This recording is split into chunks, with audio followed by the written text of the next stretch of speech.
data on, what we're hearing about. If we're relying on visitor revenue, it's kind of sketchy right now.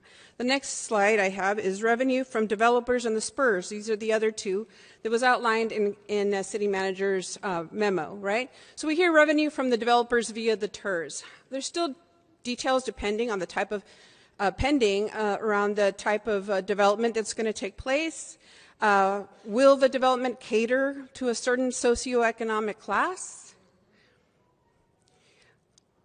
Will there be affordable housing opportunities for workers? We know many of the workers are being that provide services to the tourist industry are being displaced as a result of soap work factory apartments being displaced as we speak in the next coming years. And will attractions be affordable to SA families? We also hear revenue from the spurs. Details pending the non-binding agreement and negotiations are still pending. How much will the spurs pay us in rent and lease agreements? We don't know. Will the spurs ask the city to play home games away like they were doing to the county? Every time they play somewhere else, we lose money. The workers that work there are gone. We don't get any revenue. Will they be asking to, we build them a new arena, will they be asked to go play elsewhere? We gotta find out. The next slide, is we're talking about a building. I'm not talking about the lease for the sale of the land. I'm not talking about, the revenue for the government, the GO bond for infrastructure yet. I'm just talking about the building. We don't have any details on the architectural plans. How many seats will it have? We're going to own it. Do you all know how many seats we're going to have? Have those plans been rolled out? Will we have fewer than 18,500 seats like the Frost Center? Likely, yes. Would the seats cost more money? Probably, yes.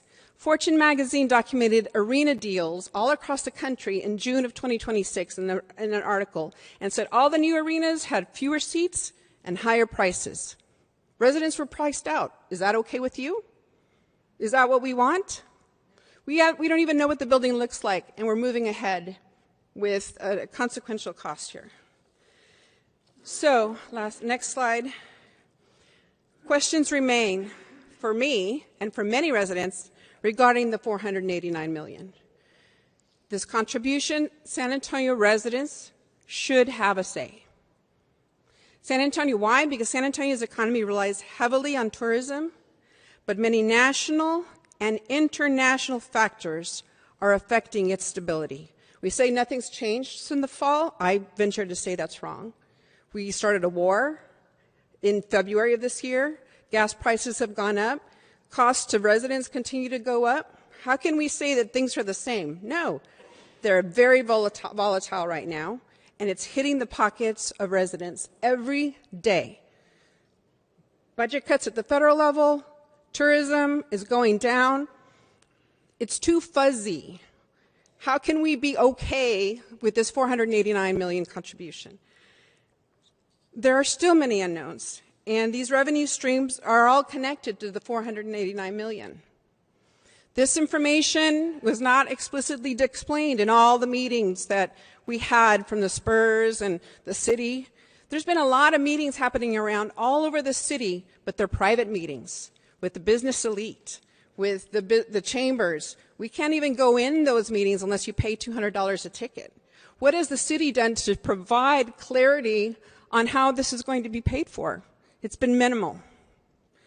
So, and I think it's important to say that informed consent for all of those who are bouncing up and down about transparency and accountability, which I hear from many of our council members here, informed consent and transparency builds trust. There's still a lot of questions in many of our minds. I can say that for myself as a resident of a D10. So a vote for a yes. So I'm asking you to vote yes to allow San Antonio residents a voice on this portion of our contribution towards the arena. There's still time to do the right thing. And whether or not you may already be here already with your minds made up, that's fine. But my hope is that what you hear today will plant seeds in how you move forward in your negotiations with the Spurs owners. So critical. We want to be able to say yes or no to the agreement and the negotiations and the contracts, make it plain and clear for everyone to see and agree to. Okay? There's still time to do the right thing. It's our city, it's our money, and it's our vote. Thank you.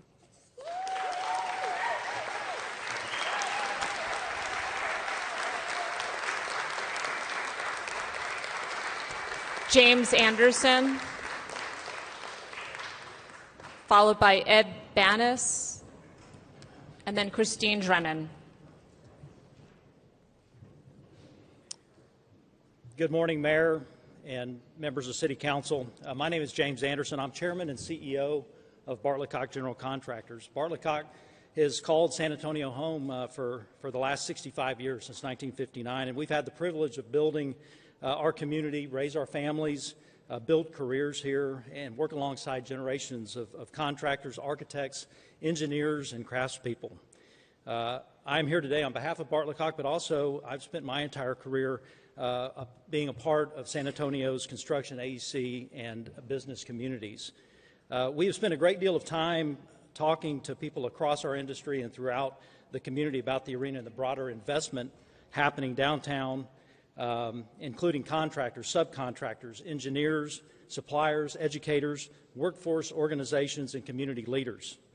There's real excitement about what this opportunity means for San Antonio, for the construction and AEC community. This investment means more work for contractors, suppliers, opportunities for small business, and jobs and careers for our tradespeople and young professionals.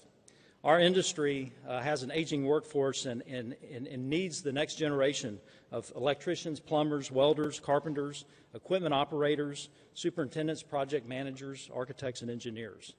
Projects of this scale connect the workforce programs, schools, colleges, to real careers and long-term opportunity. But this potential impact goes well beyond construction. San Antonio has an opportunity to make a generational investment in the heart of our city and build upon the momentum that's already taking place downtown. We also recognize the magnitude of the public investment being considered deserves scrutiny, accountability, and consideration. These are important decisions involving taxpayer dollars, and they should be treated that way. At the same time, those of us in construction understand something very practical about projects of this scale. Uncertainty has a cost. Companies plan for years in advance. Trade partners reserve capacity. People are hired and trained. Design teams go to work. Material and equipment decisions are made. When the path moving forward changes, schedules and costs change along with it. And businesses become more cautious about committing the people and the resources and will begin to look for other opportunities to pursue. We respect the importance of the public input and process that has brought San Antonio to this point. The Bexar County voters, including the residents of San Antonio, have already had the opportunity to weigh in on the public investment in the new arena. Our hope is that San Antonio can now move forward with clarity and confidence, because ultimately an opportunity of this size is bigger than just the arena. It's about what the investment means for San Antonio. We believe deeply. Thank you. All right. Thank you. Thank you. You can submit the rest of your comments, sir, for the record. All right. Thank you. Thank you. Ed Banis.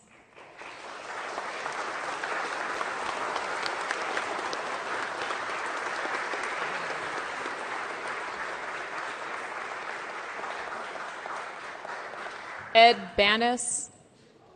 Oh, there you go. Okay. Christine Drennan, followed by Sherry Campos.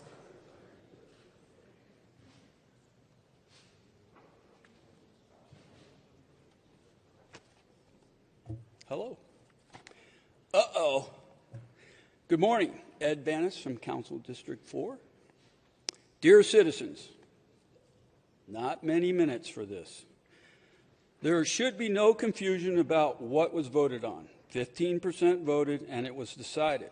The 85% who did not should have. Maybe we would have a better idea about this. Maybe.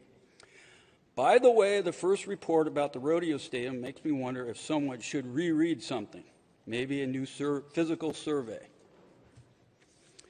Everything is about the money. Trillionaires should pay $300 billion for their guns and butter, but we all need to cool it on our vices a bit. Maybe about $13 to $19 reduction a month so we can pay our bills, all of us. Right now, this country is borrowing $1 billion a day to $2 billion a day. Maybe add $1 billion for each city in the United States of America in alphabetical order. Maybe build 2 big, really, really big AI centers. AI will never die. Money problems solved. Oop. Excuse me. Jobs for SA. We need a Marshall Plan for our grid, SA grid. We need an Eisenhower SA water plan. We need the biggest recycling plan ever because it's going to get messy no matter what we build. Why do food banks run out of food? Good luck, citizens. Good luck. Thank you. Christine Drennan, followed by Sherry Campos, and then Bobby Perez. Good morning. Renee Gonzalez has contributed 3 additional minutes to make it 6. We're good? Thank you. Good morning, Mayor and City Council. My name is Christine Drennan. I live in District 1. This process has been fatally flawed since the very beginning, and by association, the project is flawed as well. In April of 2024, the Sports Business Journal reported that San Antonio city officials have been trying mightily to keep secret their talks with the Spurs about building a downtown arena, and that officials have signed legally binding contracts that would penalize them for saying anything about the discussions, for even acknowledging that they're considering building a new facility at Hemisphere.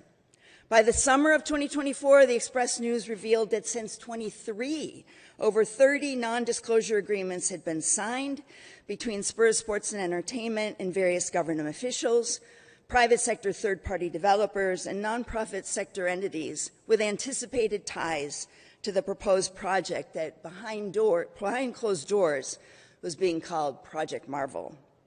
As the media brought this to our attention, accusations began to fly. We soon learned that the city and Bexar County were fighting open records requests by our various media entities seeking information. And it gets better. The city then went to State Attorney General Ken Paxton for permission not to release the names or the content of the NDAs to the public, to us. They didn't want us to know. Why? Since the very beginning, we've been left out in the dark and told to trust. The process has been fatally flawed since the beginning. At the time, City Council District Number White from District Council 10 expressed frustration with the secrecy surrounding the discussions. He was followed by City Council District Number 3, Villagran, who agreed that we're being left out and we need more information to take back to the public. Since those first days, there continues to be no public information, no formal comment, no opportunity for coordinated input, yet here we are.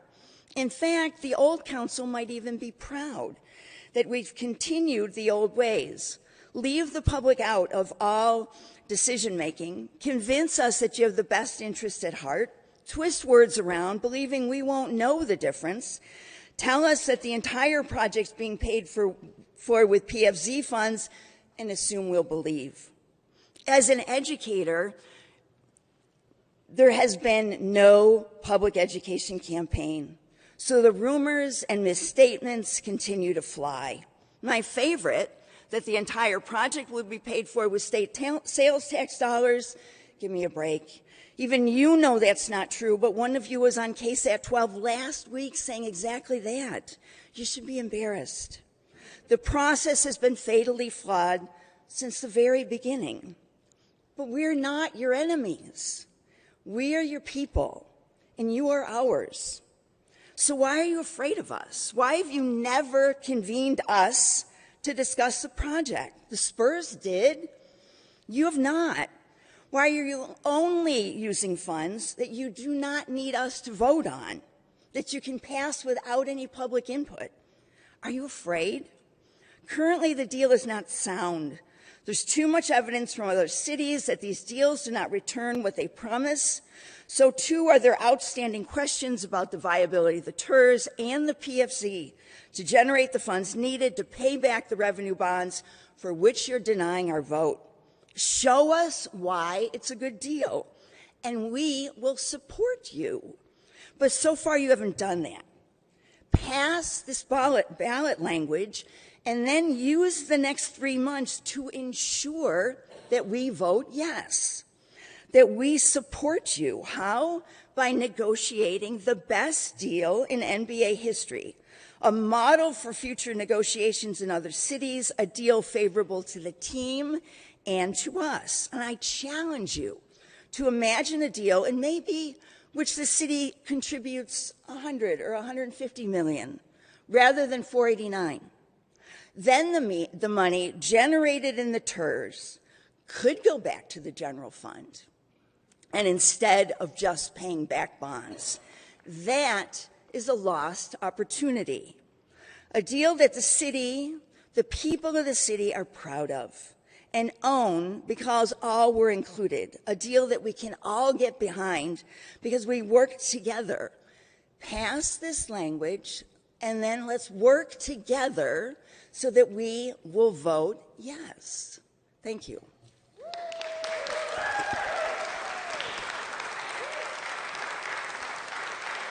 Sherry Campos. Sherry Campos. Okay. Bobby Perez, followed by Liberty Swift, and then R.C. Buford. Good morning, Mayor. Bobby Perez. The San Antonio Spurs will be speaking as a group today, and for your record, it's Bobby Perez, Danny Fortenberry, Sean Elliott, Liberty Swift, and R.C. Buford. Thank you. You have 9 minutes. Thank you.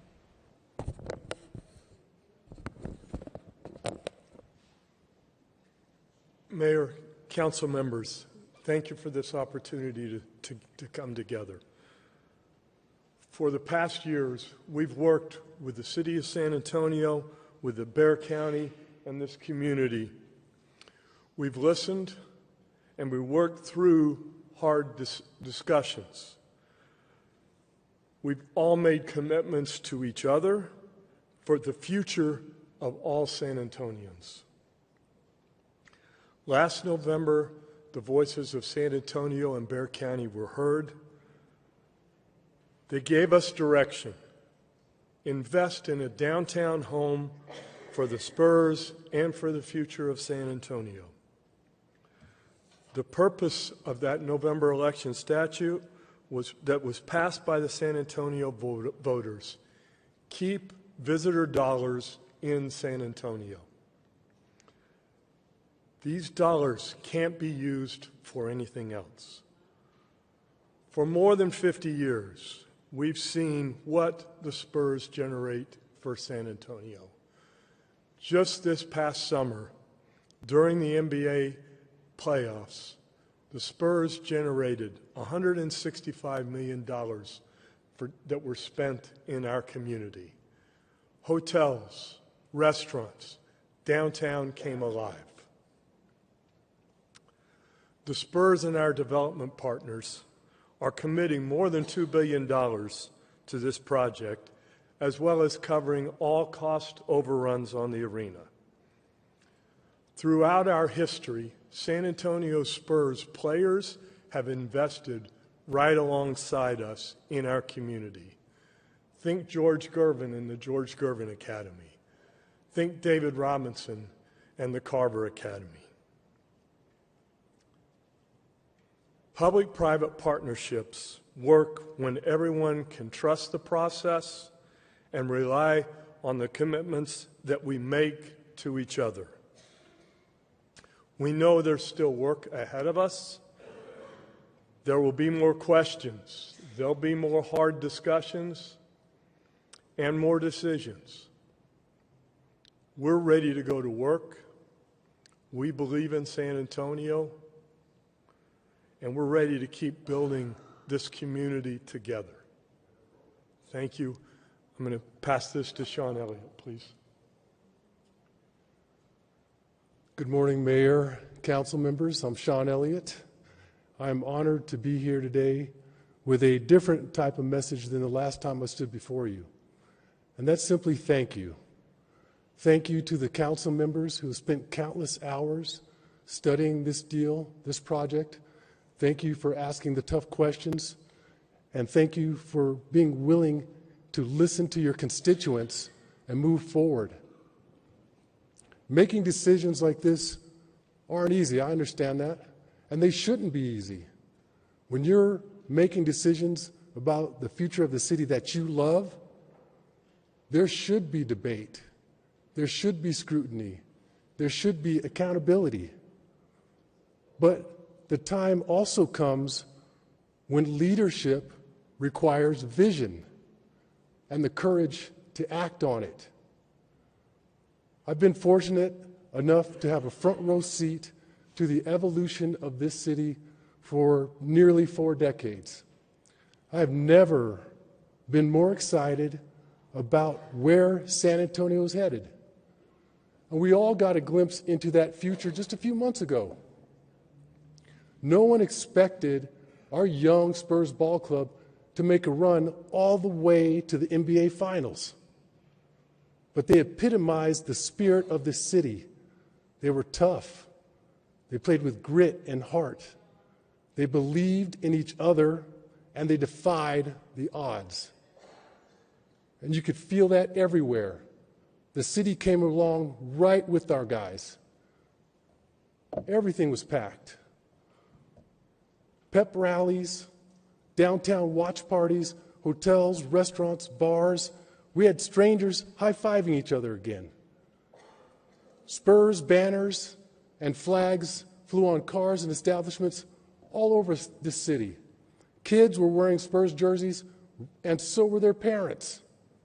And everywhere you went, everybody wanted to talk about our team, our San Antonio Spurs. So now is not the time for complacency. Now is the time to build on that energy. Thriving downtown, real opportunity to revitalize the East Side. Hotels, restaurants, small businesses filled with people coming together not just for Spurs games, but for concerts, conventions, big-time sporting events like college football and college bowl games. That's right there within our reach. Great cities and great communities and organizations believe in what they're building. They embrace opportunity and they move forward. That's why I'd like to thank the council members that are standing behind this project. Thank you for realizing what this represents for the future of our city. Thank you for listening and honoring the voters who actually showed up and voted. And thank you for supporting an organization that has proudly worn San Antonio across its chest and represented this city across the world for over 50 years. I appreciate your dedication, your commitment, your passion, and especially your service to this city. But let's keep this momentum going in the right direction. Let's continue to move San Antonio forward together. Thank you, and go Spurs, go.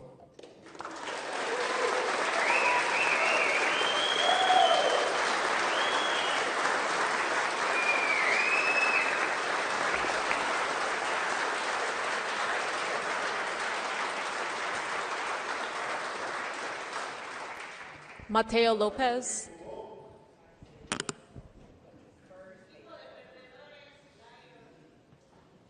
Mateo Lopez, followed by Brett Finley and Graciela Sanchez.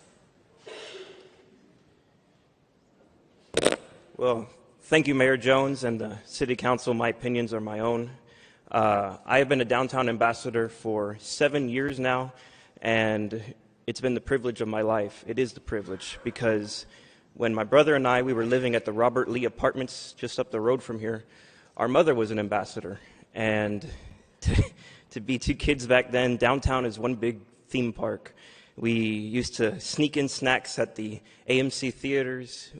I used to walk the lot of what is now the Frost Tower to get to the Dollar General on the other side. And as painful as it is to say, the first night that I was homeless myself, I slept downtown at the corners of Alamo and Nueva, right there at the park.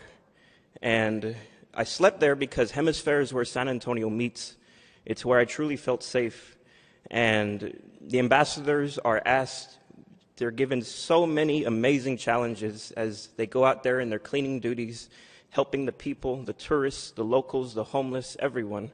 And in their personal lives, they have struggled with drug and alcohol addiction, with financial burden, with all kinds of these terrible things. And for people in my time and before me that have come up to our faces and they said, no, you're the burden. You are a waste of money. You don't deserve a second chance. You need to just get lost. And when I'm confronted with that, I think a lot about Ronald Davis. Ronald Davis was just another bum out there in the streets of downtown Chicago. And he died in the dead of winter when I was just starting out as an ambassador myself. And what he told us was, it doesn't matter what my clothes look like, if there's a hole in my stomach, I'm not a bum. I'm a human being. And I try to instill it in our ambassadors that the best days are yet to come. Because a poem is never actually finished. It just stops moving. And as we build our cities up, let us think that we are building forever. And if that means, if it's just one arena or just one house, if it's just one ballpark and one new grocery store, the ambassadors belong in San Antonio. The ambassadors are the city. We are the front lines. We are the smiling friends, the smiling faces with a broom in one hand and a bottle of water in the other. And if there's one thing that can unite this council together, whatever side of the aisle you stand on, it is to stand up for the working class. It's to stand up for the smiling faces, the men and women that make this city great. And I hope the best days are yet to come. Thank you very much. Thank you. Brett Finley, followed by Graciela Sanchez, and then Leticia Vela.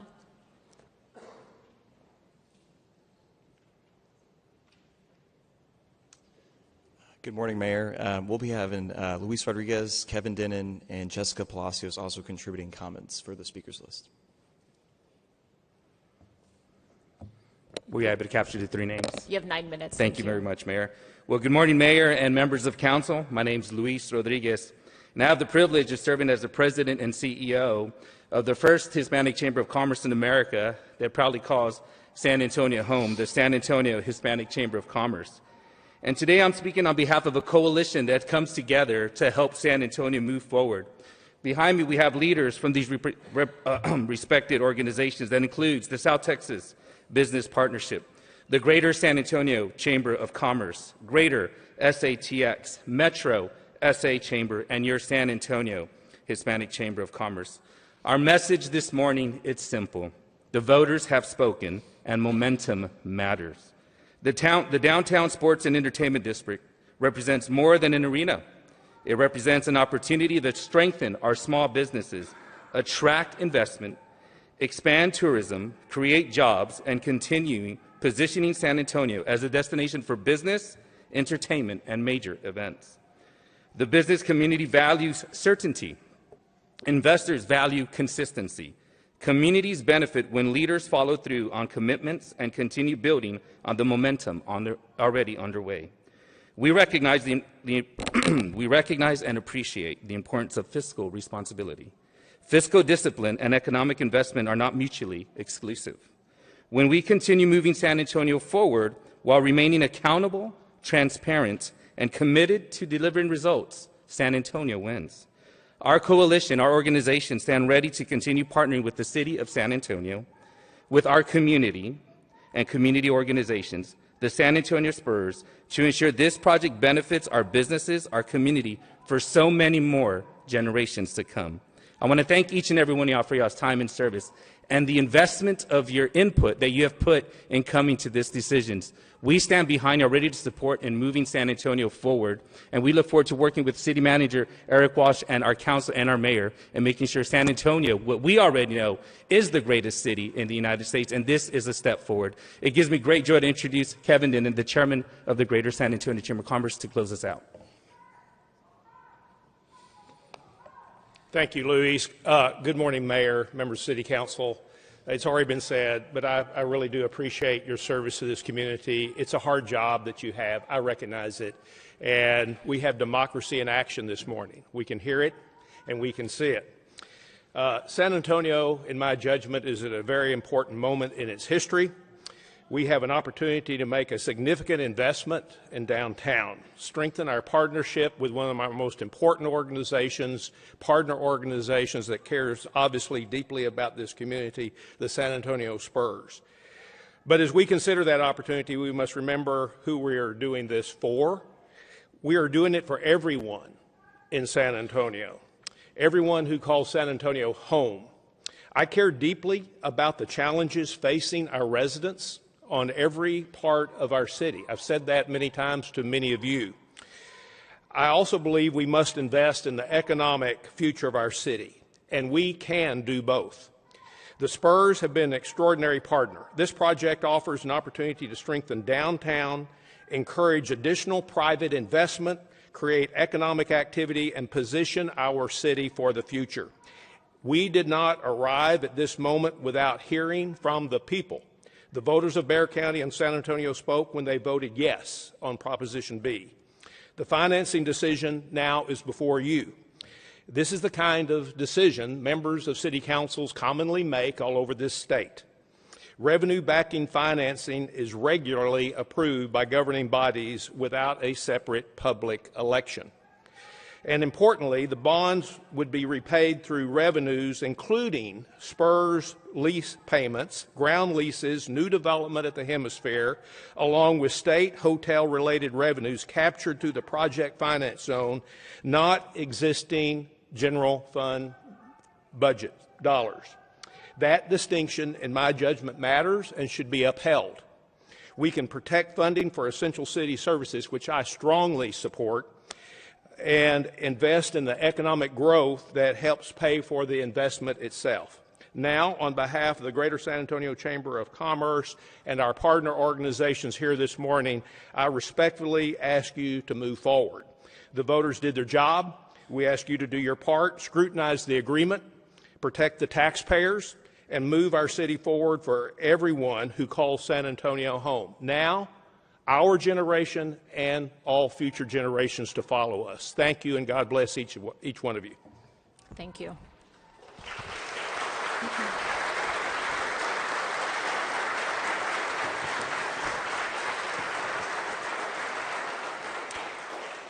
Graciela Sanchez, followed by Leticia Vela, and then Susan Strawn. I am getting 3 minutes from Kat Delgadillo and Gloria Ramirez as well. Do you want to raise your hand? Kat Delgadillo, 35. Kat Delgadillo. Kat Delgadillo. 35.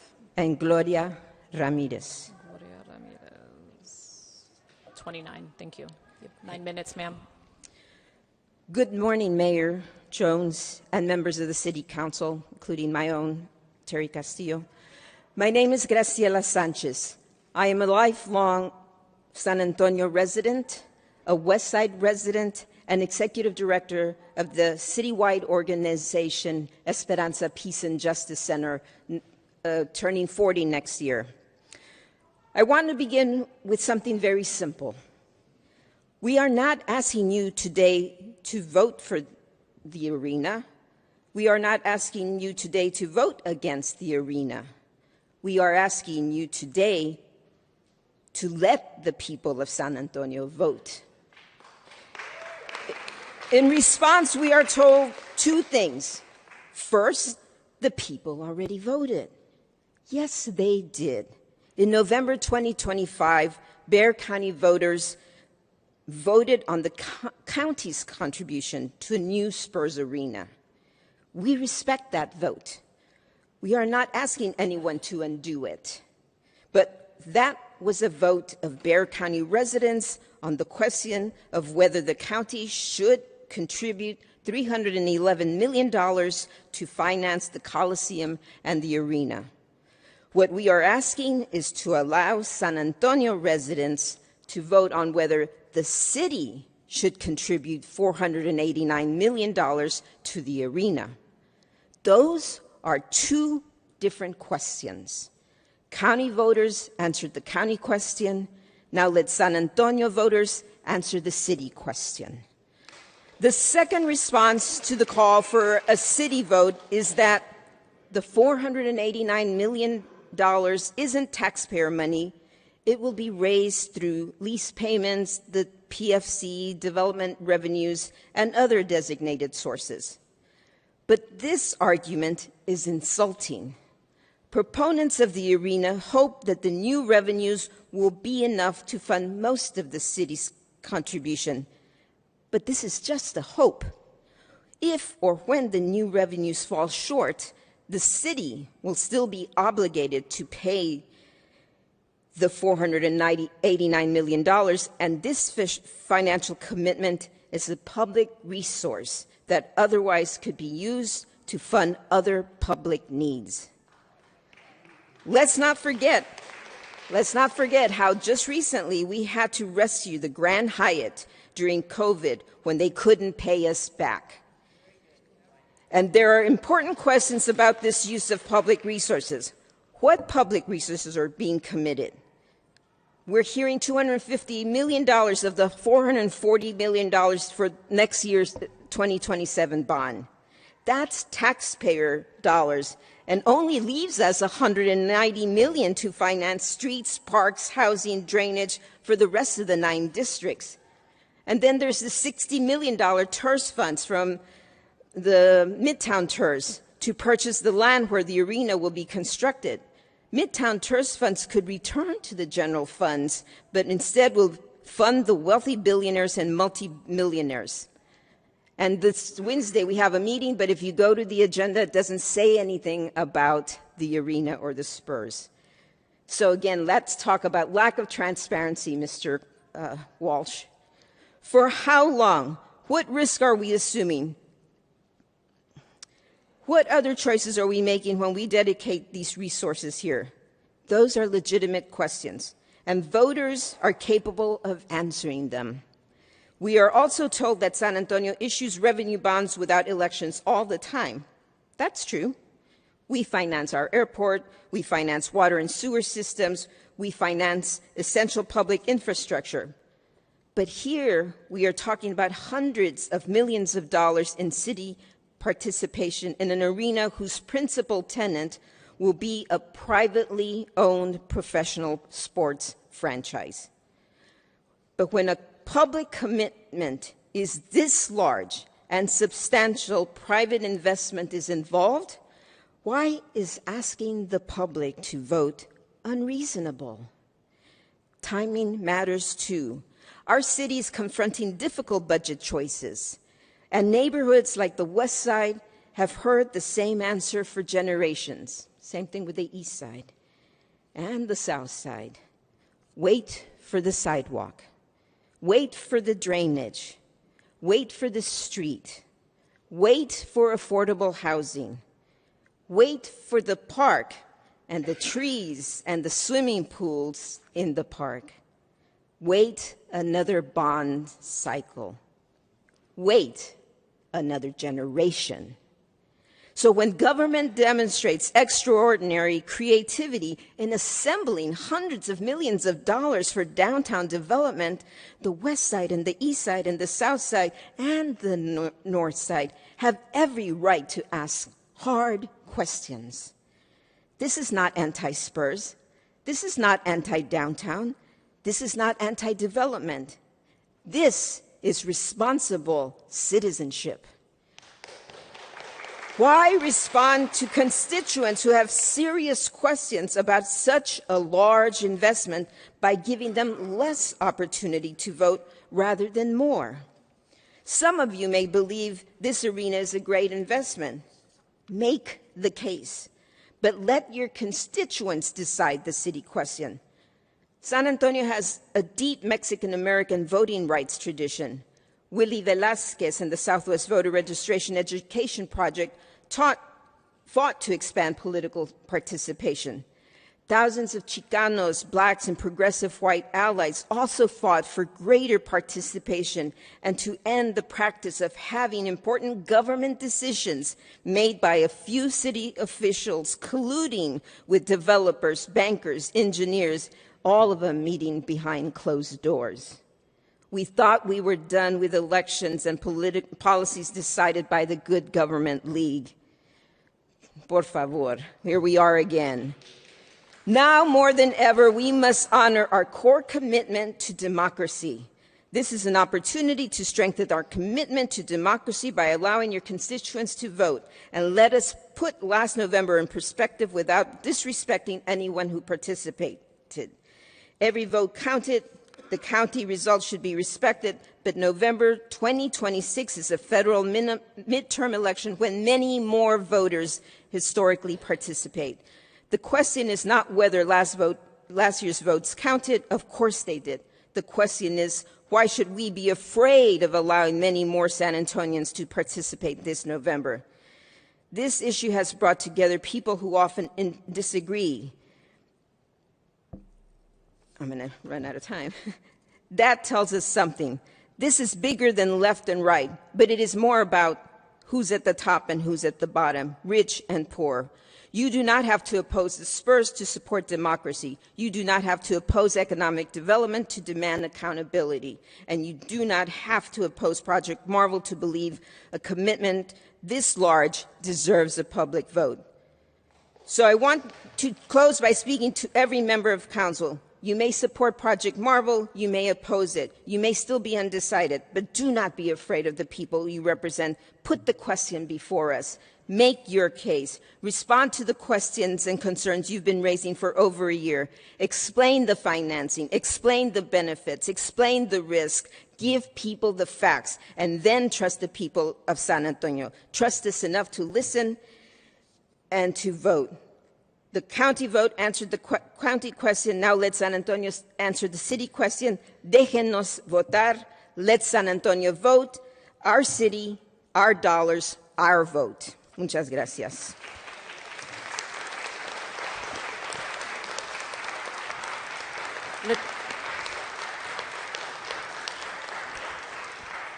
Leticia Vela, followed by Susan Strawn, and then Aram Merez. Good morning. I have an additional 3 minutes from Sandra Martinez. Sandra Martinez, number 27. Thank you. Yes, ma'am. 6 minutes, please. Thank you. My name's Leticia Vela. I live in District 6, which apparently my councilperson wasn't interested in what her constituents have to say. Where is she? I'm sorry, I'm District 7. Sorry.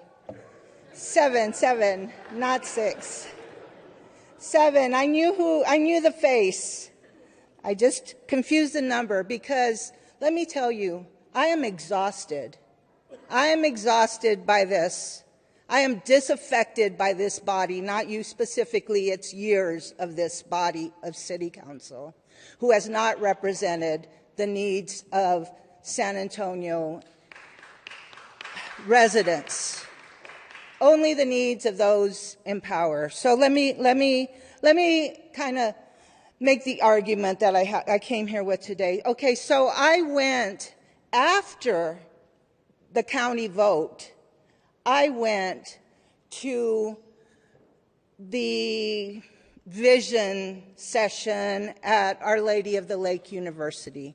You say we understand this issue. I'm at Our Lady of the Lake, and we're looking at a map, and the map doesn't show Hemisphere. The map only shows the arena area where the rubble of the Texas Institute of Cultures is, and they explain, oh, that money is just for this, the Spurs money is just for this piece. It has nothing to do with Hemisphere. That's the city of San Antonio. And I said, really? I didn't know that. Did people know that? Do you know that? So then the moderator of our group, the moderator tells us that here's the arena. This is where the arena is. And she points to the Alamo Dome. And I said, really? I didn't know the arena was going to be at the site of the Alamo Dome. And one of the Spurs people, explained that no, it was not at the Alamo Dome. It was now going to be on the rubble of the Texas Institute of Cultures. So you all are making an argument today that everybody knows. Nobody knows. Nobody knows.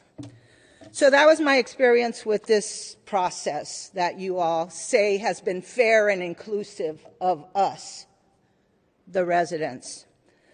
So now I'm going to go somewhere else. Come with me.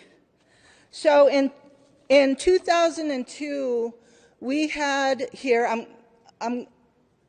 so I was in high school when the Spurs played at this Alamo, at the Hemisphere Arena. I've been here for the, what was it, the SBC, the AT&T, the Frost Bank, and the Alamo Dome. So in my lifetime, this is what I've experienced. Maybe some of you weren't even here then.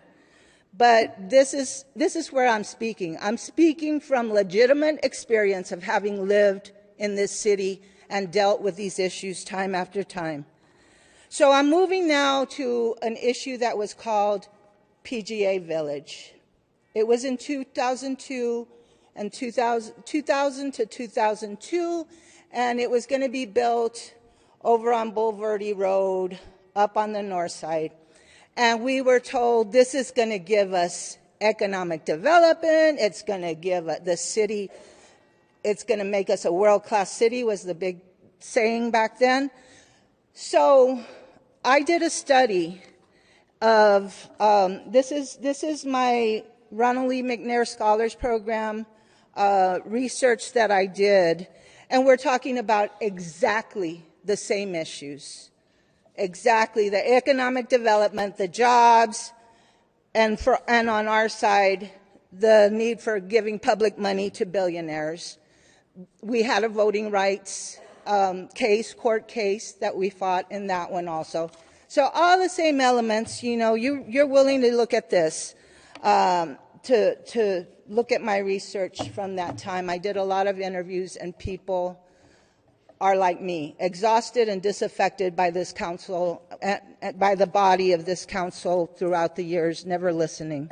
I'm going to end with this because I'm not coherent, but I'm going to read something. And this is from Maria, daughter of immigrants. And this will explain to you why this continues to happen from 2002 to today. One day, I made a list drawing on my experiences in City Hall. I counted the big developers, bankers, realtors, construction magnates, media moguls, environmental engineers, representing the businesses that wanted to locate over the aquifer. This was water issues. And other major business leaders. These were the individuals in town who wielded the power in City Hall to determine when, how, and where our city would invest major resources. That day I counted 17 people. They all happened to be men, and they were all white. So instead of using the terms establishment or business elite, I called them the 17 white men who run our city. We're still there, haven't gone anywhere. Susan Strawn, followed by Era Miraz, and then Jane Henry. Thank you, Mayor. I have with me Jane Henry from District 3. Okay. And Elaine Cummins from District 1, who are ceding their time. Okay, number 30. Okay, you have 9 minutes, ma'am. Thank you. Great, thank you. Thank you, Council, those of you who are here, really appreciate it. And thank you, Mayor, and thank you for calling this important issue. The city is divided. I have never seen the city divided like this. People are online throwing mud at each other, left and right. People are on the street. And the reason is nobody knows what this deal is about. The Spurs say one thing. The city manager says something else. The county judge is now saying something else.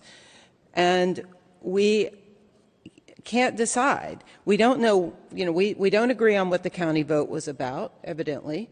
We don't agree about what the sources and uses of the $489 million in city funding can or cannot do. We haven't had any discussion about the other costs, the $60 million for the land, the $250 million for the infrastructure, the cost of services for the district that will be paying no taxes to the city. And lastly, just a couple of days ago, we call into question what is the whole status of the deal. Apparently, according to Judge Sakai, we already have a deal that is enforceable on pain of litigation, whereas I think we're here today because Mr. Segovia doesn't agree with that assessment, I assume, and thinks that we still have some room to negotiate and vote. So let me start with the county vote. We've heard a lot from people. I see it online. We've already voted.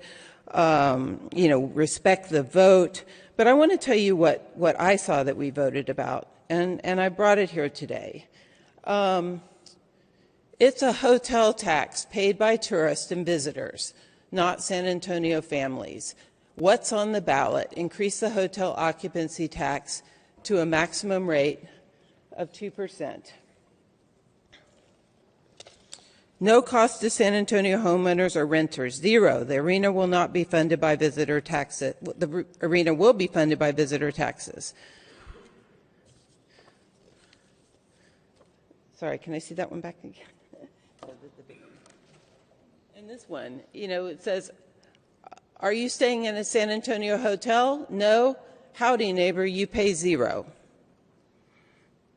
This one says our tax bill is zero. See the ballot language for yourself. What's on the ballot for Prop B? To increase the hotel occupancy tax to a maximum rate of 2% for the purpose of financing the arena venue project. So I have many more of these at home. I didn't bring them all today. You'll be glad about that. But this is what, the Spurs spent $8 million to tell us what was on the ballot and what we were voting on. And a lot of people out there believe them. A lot of people out there think that we voted on the whole project and not simply the 311. So, how can we sit here today and say we already voted? And I'd like to bring to your attention what Nelson Wolff said about this. When you're talking about raising our property taxes to finance more debt and raising our property taxes for the general fund, he said, it's hard to ask for a property tax increase because the whole argument during the Spurs Arena campaign is that we're not using local property taxes to pay for this. Wasn't exactly the truth, as we are now finding out. So that was him on June 16th on Inside Politics of this year. So confusion about the vote. What was the vote about? Not about the city funding. And we also have confusion, a lot of confusion about the sources and uses of city funding, the $489 million specifically.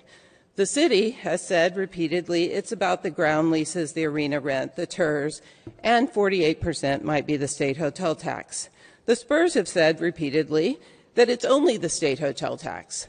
There's no talk about what those funds could substitute for. They say it can't be streets, can't be anything else, only the arena. So this is from the city. It lists all the parts that go into the 489, only 48%. This is the letter that Mr. Buford wrote, which says the city contribution comes from visitor-based revenue collected at the state level that is legally restricted to venues and tourism-related projects. It cannot be used for any of these other things. Now, what we hear from the city, again, is that it can be used for other things. It could be used to finish It could be used to expand the convention center. It could be used to renovate the Alamo Dome. It could be used for the infrastructure that you want a bond for, a $250 million property tax bond. The PFC money could be used for that. It could be used to finish Tower Park, that Hemisphere wants to ask for $37 million of bond money, property tax bond. The PFC could go to that, but we're not hearing that from the Spurs. And here's the slide that my friend Monica Cruz referred to earlier. This was displayed at the Spurs public engagement meetings. Bexar County voters approved $300 million. Yes, $311 million, absolutely. City of San Antonio facilitates $489 million in state of Texas hotel occupancy taxes, which are paid by hotel visitors. There's nothing on that slide about the TERS. There's nothing about ground leases. There's nothing about rent. It's only about the hotel tax, because that side of the aisle wants everyone to believe that this whole thing is only being paid by visitor taxes. And I'm telling you, I'm online a lot. There are a lot of people out there who do believe that because of this. And I brought this slide. I attended the second meeting. I brought this slide to the attention of the facilitator of that meeting, and he said he would relay that to the Spurs. This slide was taken, I believe, at the fourth meeting, and this slide continued to be displayed at every meeting after, despite being told that this slide was only, as Monica said, a half-truth, and I might characterize it as a 48% truth. So, you know, and we've continued to hear that today, that the PFC can't go to anything else. So let's talk about the TERS. And again, we have a difference of opinion. If we go back a couple of sheets to the city's presentation, the city says that the TERS that will go to fund the arena includes taxes from existing development. The Spurs have said it's only from the Spurs development. Bobby Perez said in October 6th of 2025, the only people that are paying taxes in the TERS will be the San Antonio Spurs. So let's make that true, but it isn't true at the moment. The TERS also includes other private developers that are not connected to the Spurs. The CSL consultant during the B session last year said there's a tremendous amount of interest in developing all around this district. If that's true, the city costs are going to be very high for policing this district, providing fire, providing street maintenance, providing sanitation, and it will collect no taxes from any of these developers, regardless of or whether or not the money is coming from the Spurs. So again, my point here is not to debate the facts, but to highlight that we have different facts coming from different people to this day, and there's not been any clarification in the public's mind of where this money is coming from and what are the opportunity costs and what are the direct costs of this project. So, and as I said, there's an additional $310 million in city contributions plus the cost of services for the district that are not even included in that $489 million. The $60 million for the land purchase from the Midtown TERS, undeniably that money could go back into the general fund. There's $18 million in cash sitting there, according to the latest comptroller report. That could go a ways towards alleviating the need for a tax hike. It's generating $12 million a year. That would go a ways towards alleviating the budget deficit. The $250 million for infrastructure, undeniably repaid by property tax, is now estimated to be over half of our bond capacity. Nelson Wolff also had this to say: if you've got a bond mission of what was then $700 million and you're taking $250 million for one project, there's going to be some upset people. That's too much in one place, so hopefully they'll work out different ways of funding it. So, in conclusion, I ask you to allow a vote, because a vote is the only way to get the facts out in front of the public and to reach some sort of consensus over what the facts are. Thank you.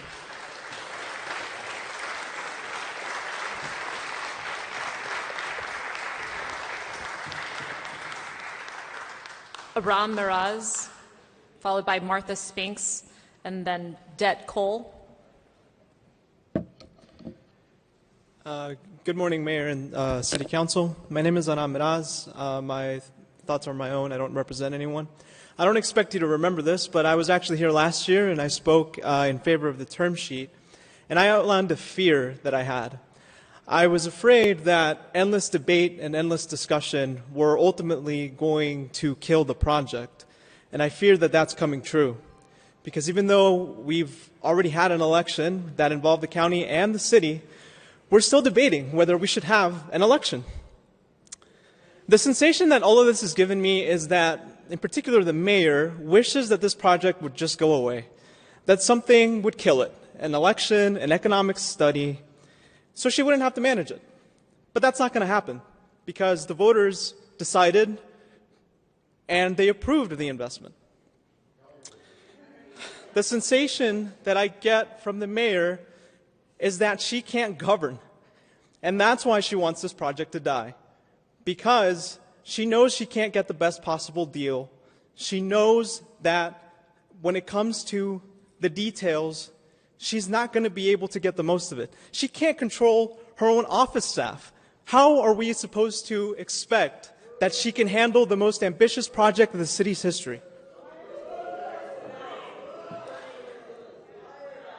I understand it's difficult. I understand that these sorts of investments are going to be hard. But that's when government should step in and be ambitious and provide projects and plans that are going to stimulate the economy, energize the city, provide stability and jobs. Order, please, please. Let's be respectful. These types of investments are how we got the Riverwalk. It's how we got Hemisphere. It's how we got the Spurs.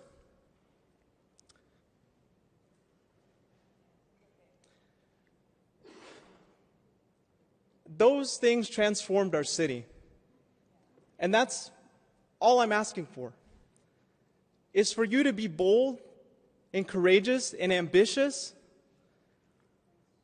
and help us transform our city.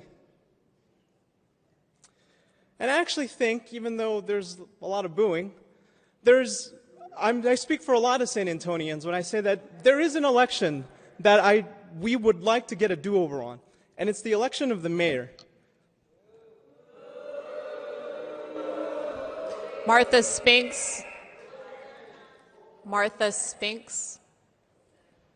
Okay. Det Cole. Det Cole. I may be pronouncing your name. Apologies. Diet. Thank you. Followed by Priscilla Reyna Ovaya. Hello, Council. My name is Diet Cole. I live in District 2, and I own a small retail business in District 10, where we just celebrated our 11th year in business. When former D10 Councilman Clayton Perry came to do the ribbon cutting at our new Austin Highway location, we were visiting, and he told us, a good compromise is when both sides are not happy. With the arena deal, we don't have a compromise. Everyone loves the Spurs. Our family is no exception. Our house hollered and cheered with every winning basket and more in the morning after the close losses.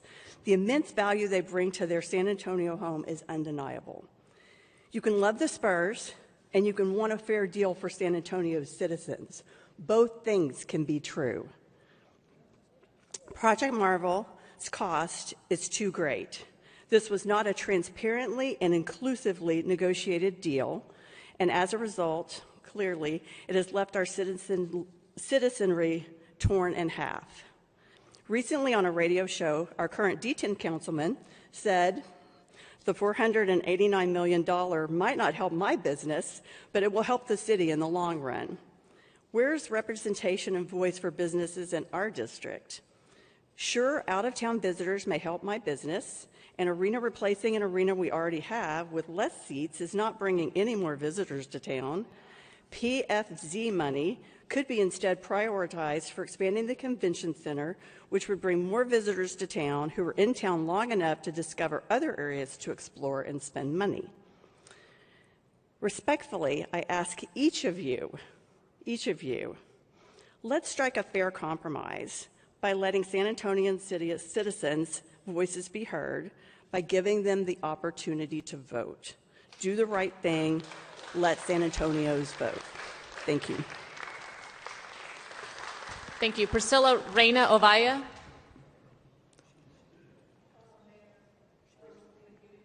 No, she's not. She didn't. Okay. Okay. Sir, you have 6 minutes. She wasn't in that group. Good morning. My name is Steve Versteeg, and I wanted to talk about why each of us is here today. First, I wanted to mention that another topic is that the Texas Constitution states that in regards to taking land, public use does not include economic development or enhancement of tax revenue. Hemisphere land was primarily land condemned and then taken or acquired for public use of the 1968 fair. The moral responsibility of the council should be to uphold that public use, which is not done with the GSA land agreement.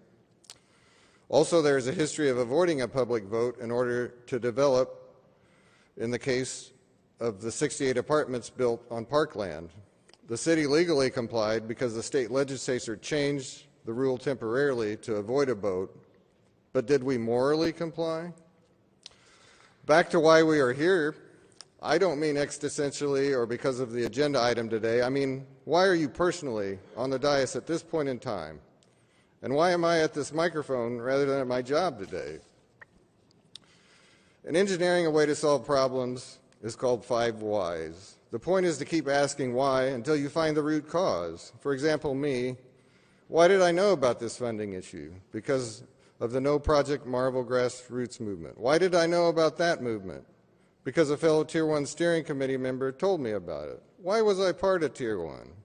Because I was involved in zoning cases across the street from me, and after they educated and assisted me, they asked me to join. Insiders told me, you can't stop a rezoning if your councilwoman is for it. So why did I keep contesting the case? Because my neighbors' voices were not being heard. Sorry. Dora said to us, we'll help, but we never win.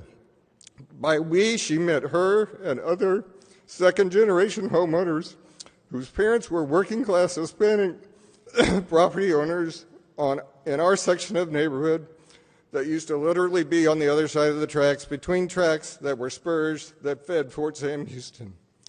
So why am I here today? Because I wanted to get engaged with the workings of my city, because I wanted the voices of those not regularly connected to governance of the city to be heard. Why is each of you here? So ask yourself, why are you here? I assume that somewhere in the middle of asking yourselves why, the answer would be caring for other people. It is common for people that don't really know you, of course, to doubt your sincerity. Great mistrust for politicians' motives is there because actions speak louder than words. I don't doubt that all of you care. I really don't.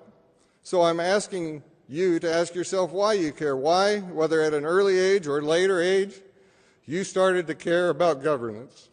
So think back to before you thought of running for office. Why were you involved? Why did you follow the issues? Did you have a family member that sparked your interest? Did you see someone who wasn't being served properly by the government? Did you see an inequity or an unfairness? Who was that person or group of people that you can put a face to that is the origin of the story of why you are here today as an elected official? Think of yourself back then, and think of telling those people that inspired you to serve about today. Telling them about funding that, aside from the airport, is the largest city funding for a single facility ever, even adjusted for today's dollars. How would you tell them the legal facts are that citizens don't have to vote? How would you tell them that those people that inspired you, would they agree that you are smart and you don't have to give all the voters a choice? Would they say it's okay that we already had a different vote about less money on the same project? Would they say it's okay if the promised vote on the bond isn't really going to happen because the term sheet is finalized before that, because the pesky project-specific infrastructure bond just sounds problematic to the city attorney? Would those that inspired you say it's okay if voters didn't get to vote that they didn't get to vote on what they really thought they voted on? Would they say that the average person can't understand these big funding deals? Would they say it was okay to deny voters a choice on Hemisphere Parkland? So if it was okay then, it's okay now. We had a neighborhood president who did not respect a neighborhood vote. and that scarred our neighborhood. They are lasting scars that will always foster mistrust. I could never go back and tell Dora that I thought people shouldn't get a vote. It would just be wrong, morally wrong. No matter how you vote today, people will thank you. Think of the people who inspired you, not your mentors, but the people you cared about when you started down this path that got you here today. Would they thank you?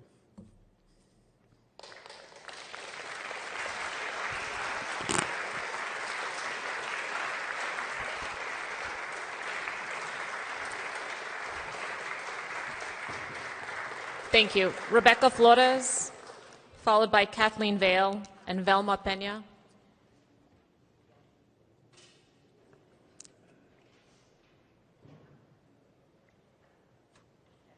Rebecca Flores. Okay. Okay. And Velma. Okay. So you have 9 minutes, ma'am.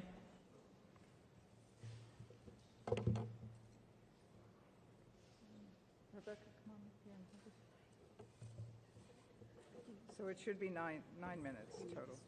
Okay.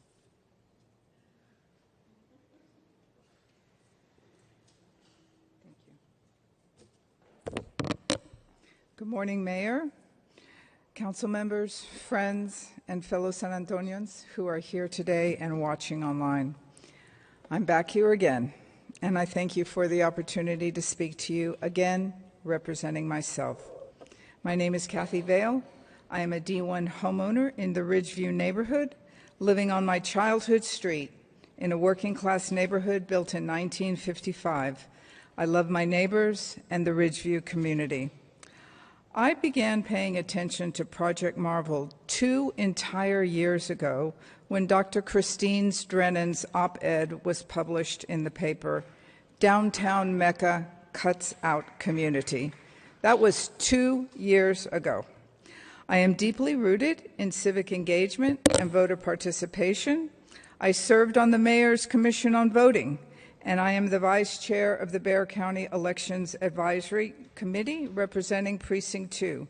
I register voters and I work elections.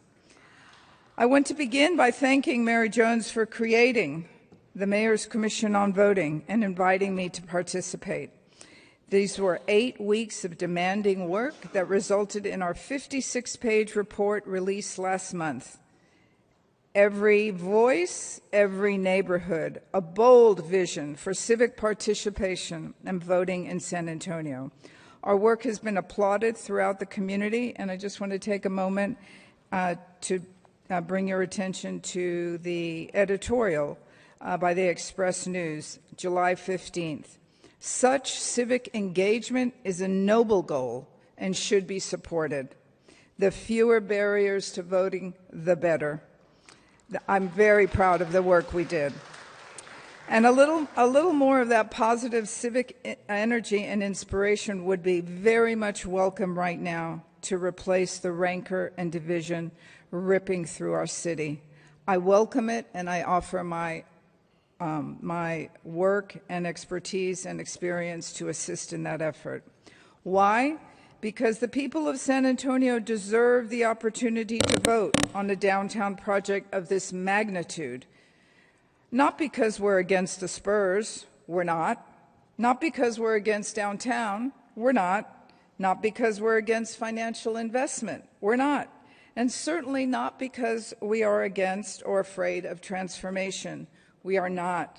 We are advocating for the right to vote in 2026 because this is a transformational, generational public investment, and all the people who will experience either the windfall success or the financial consequences deserve a direct vote in the decision. I attended all 5 of Mayor Jones' listening sessions. Is there anyone else in the room who could raise their hand and say they were there for all 5 sessions? I listened carefully.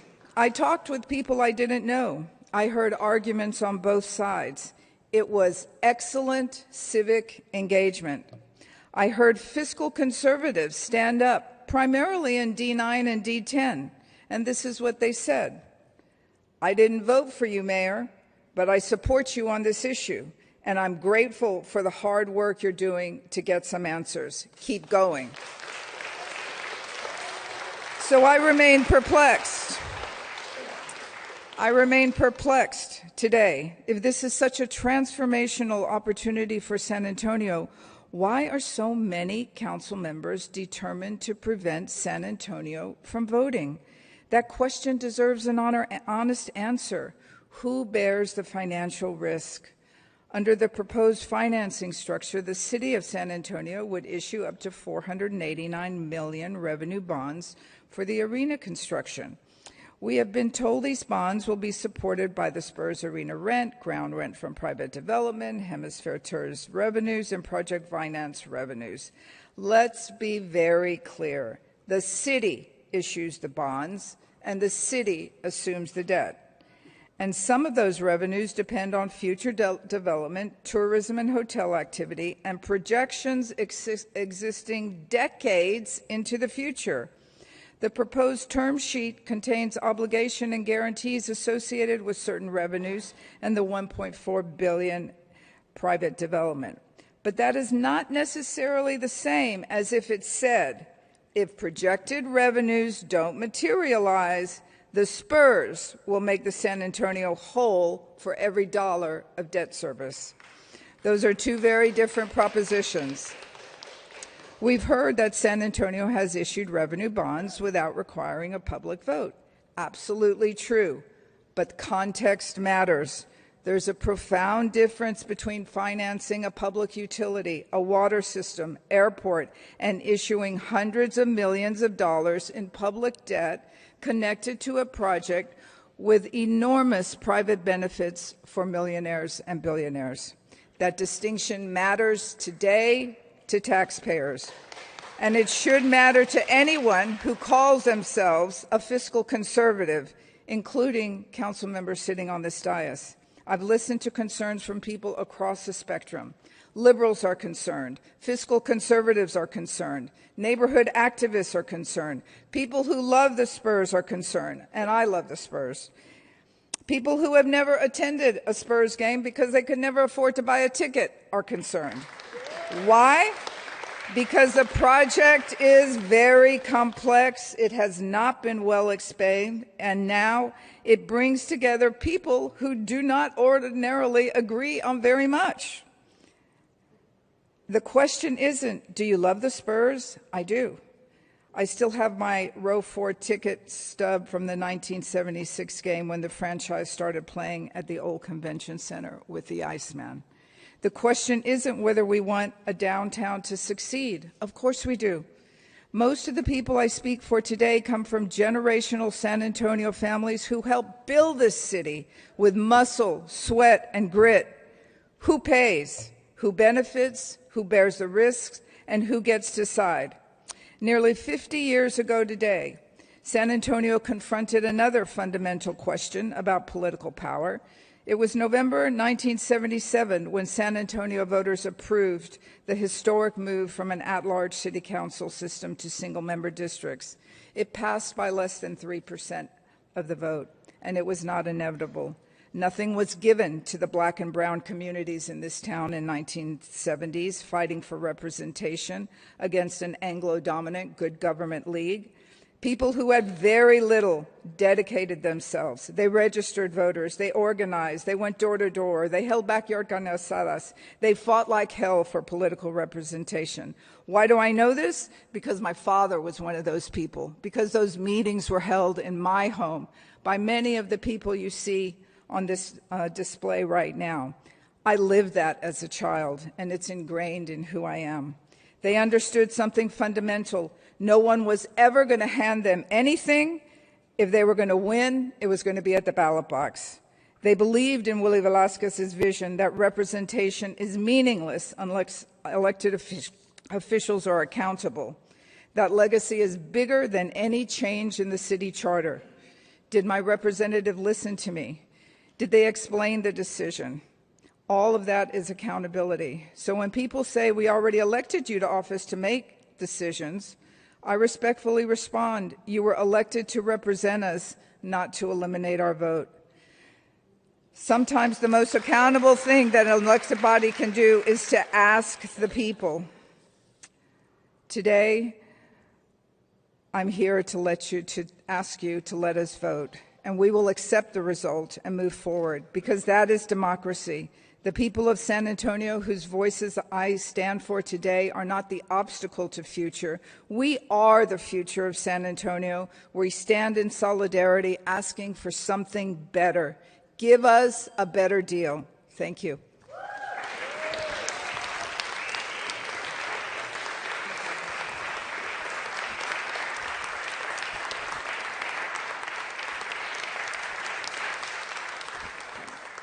Thank you. Sandra Martinez. You did. Thank you. Tricia Gronovic, followed by Stephanie Reyes, and then Leticia Sanchez, please.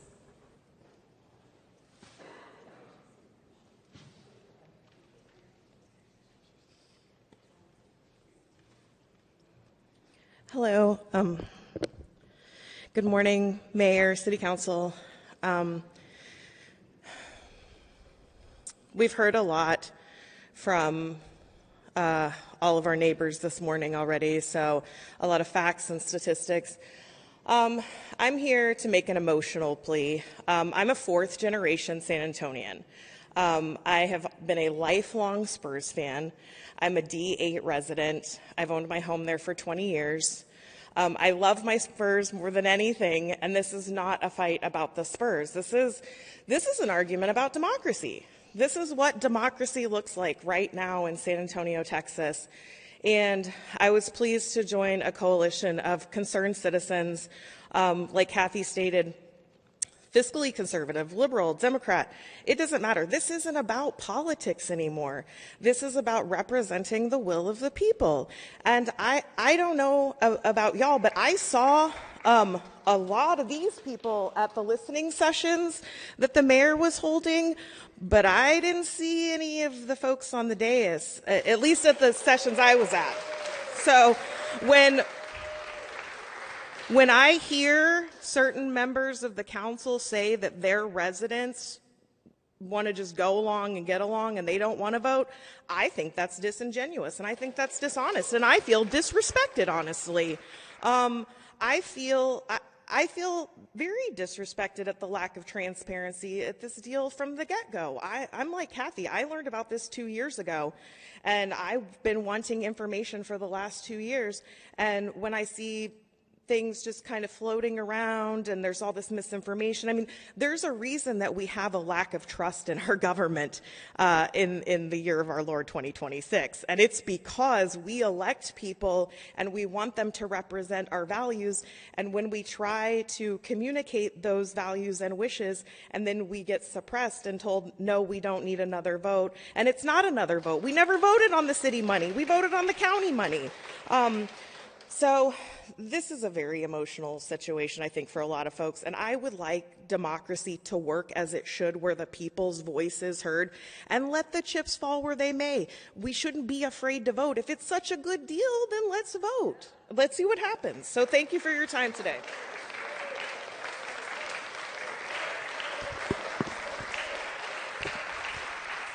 Stephanie Reyes, followed by Leticia Sanchez, and then Molly. Good morning, Mayor and City Council members. My name is Stephanie Reyes. I am proud President and CEO for the Real Estate Council of San Antonio. That is an organization that represents the commercial real estate development community, or as I like to call them, our community builders. San Antonio should not put the brakes on one of the most significant economic development opportunities our city has seen in decades. The public has already participated in the broader arena funding decision. The financing structure is established. And the appropriate role now is to ensure accountability and execution, not introduce another level of uncertainty. San Antonio voters have already had an opportunity to weigh in on the broader public investment associated with the Spurs Arena, and we believe it is time to respect that decision and move forward.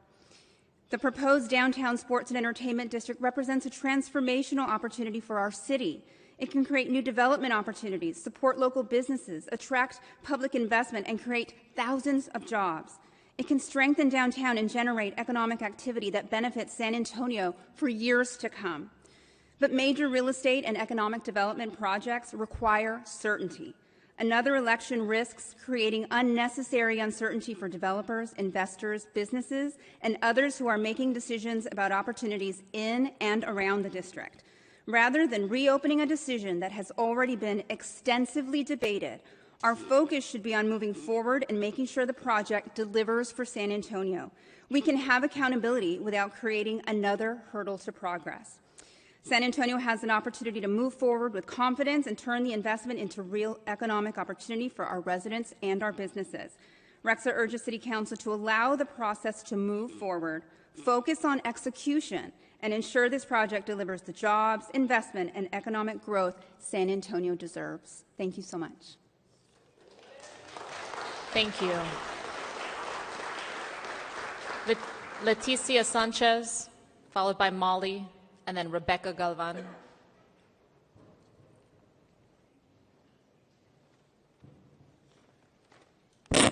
Hi, my name is Leticia Sanchez, and I'm here speaking on behalf of the Historic Westside Residents Association, which represents homeowners, renters, public housing residents, and who are taxpayers and believe in a democratic process, a large number of whom cannot be here today because they must be working. They're at work right now.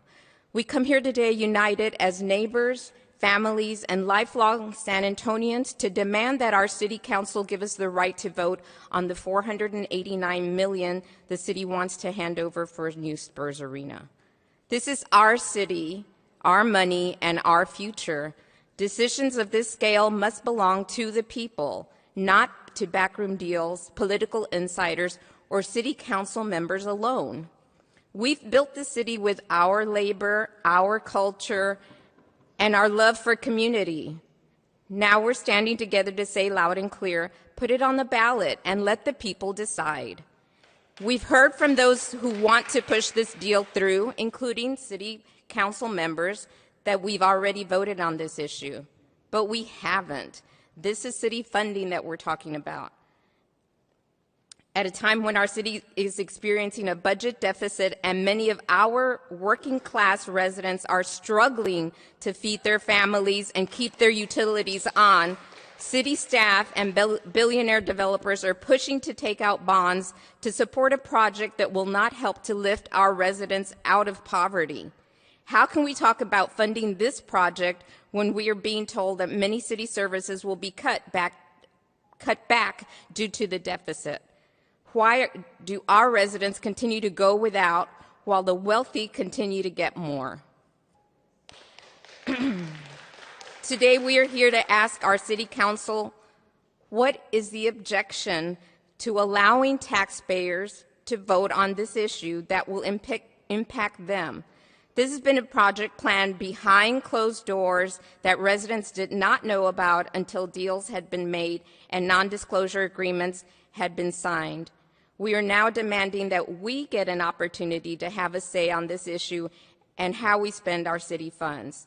We ask, and I want to also mention for all of the people who continue to say that this is not taxpayer money, please do your research, because you must learn how city funding operates and not just believe postcards that are sent to us that the Spurs company sends to us. We ask that our City Council provide us with the opportunity to participate in a democratic process and vote yes. And remember, we also will be voting for a mayor, so any of you aspiring to become the next mayor, we're watching you. Thank you.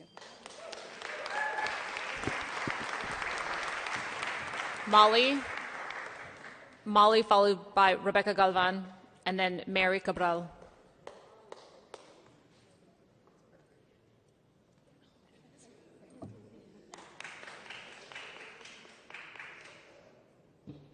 Anyway, I'm here. Yeah, that was me outside. I had a lot to let go. So I got my anger out just now. But I had to come back in because my health is not as good as it used to be. I don't understand why you 3, 4, whatever, are afraid to let the people have their vote. Are you scared because the people of San Antonio are now more informed about your lies and bullshit? and all kinds of bullshit that you're going to lose this time? Is that what it is? That it didn't work to deceive, especially Eric Walsh and Mark White, his little junior that follows him around, and Gavito, who doesn't give a shit about residents, and Dr. Cower. Anyway, is that why you're scared to let the people have their vote? It's because you're going to actually lose this time. And yeah, I was ride-sharing that night when the Knicks kicked the ass of the Spurs pretty badly. And the San Antonio Spurs fans, it was outrageous. People were paying me double to not cancel the rides because the San Antonio Spurs fans were like canceling the fares. How ugly is San Antonio? How ugly to cancel fares just because they're wearing a Knicks jersey. They're just as ugly as all of you who were not there to listen to the residents when she had her town hall meetings. It's just as ugly. It's just as ugly as y'all are taking away the people's right to vote. Just remember one thing. You take the people's right to vote and you basically kill your political aspirations. Because the people will find a way to make sure that you don't get elected again in any office. That's the only thing I really got to say to y'all, is that you will not have a political career if you vote the wrong way today. Give the people the right to vote. Give the people the right to vote. You all need to just give the right to the people to vote. I don't know what's wrong with that. What about democracy do you not understand about that? What about it? People have died for the right to vote. People have died for that right to vote.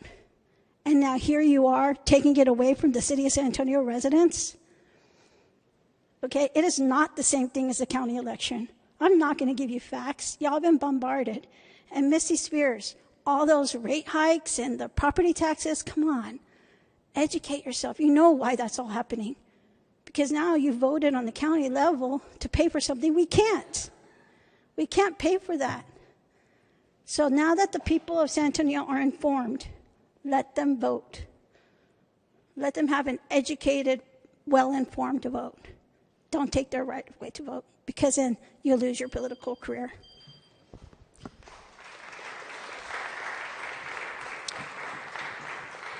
Rebecca Galvan, followed by Mary Cabral, and then Matthew Mesa. Good morning, council members. Ma'am, please put the microphone closer to you. There, thank you. Is that better?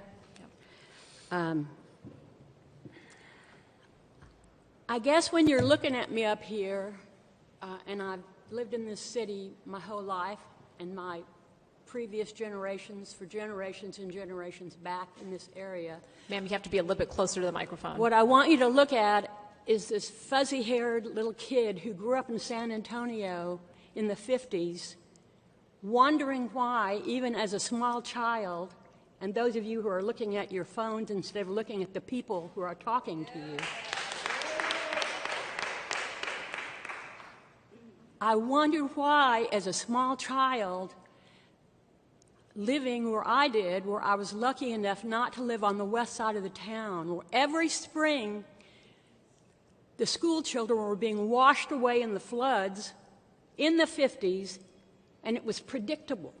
Every year we knew those kids were going to get drowned on the way to school. We knew that. And the only thing that changed that, frankly, was Kathleen Vale's group, her father, her people that worked then, had single-member district, finally, that saved those children who, frankly, are still dying now because the infrastructure that we need in San Antonio is not there. Now, this conversation we're having is not about the Spurs. We love the Spurs. Everybody loves the Spurs. You can't help but love the Spurs. They are lovable. And they belong to us. And we are like the third poorest city in the country. And we've got this team that we can be so proud of, that it just almost breaks our hearts, and we don't want to lose them. But you know what it's like? It's like being the kid in middle school whose boyfriend is the fanciest, most talented basketball player in the school and goes and shows up at the prom dressed and dancing like Saturday Night Fever, and you're there wearing a patched up dress that Aunt Bertha lent you because that's all you could afford. And you're afraid to say anything to your fancy boyfriend because every time you tell him anything, he says he's going to leave you and go move someplace else.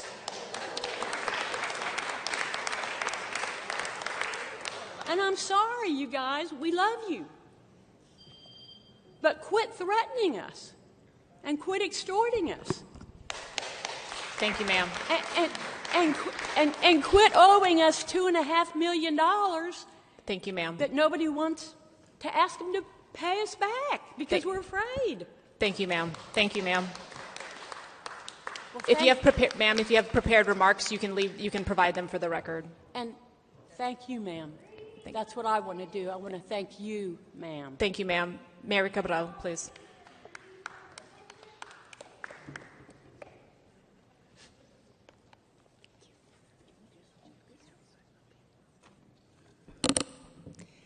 Good morning, City Council. First of all, I have two questions for you. Why are you afraid to let us vote? One question. Second question, do you know that that is called voter suppression? Have you ever heard of that? I never thought, as City Council, that I would be saying this to you, and I respectfully say it. My name is Mary Cabral. I was born and raised in San Antonio, Texas, and I am a retired high school teacher. And I'm also here because, like thousands of other neighbors, I want our city to have a government by the people, for the people, and not one that places the interest of billionaire developers ahead of working class families. I want a city government that functions with transparency and not behind closed doors, meeting with representatives of developers. Our county held an election in November 2025 after a massive propaganda of over $9 million by the SS&E Corporation, owners of the Spurs, that was full of lies and deception and hidden facts concerning the total debt that we, city and county taxpayers, would be acquiring for a term of 30 years.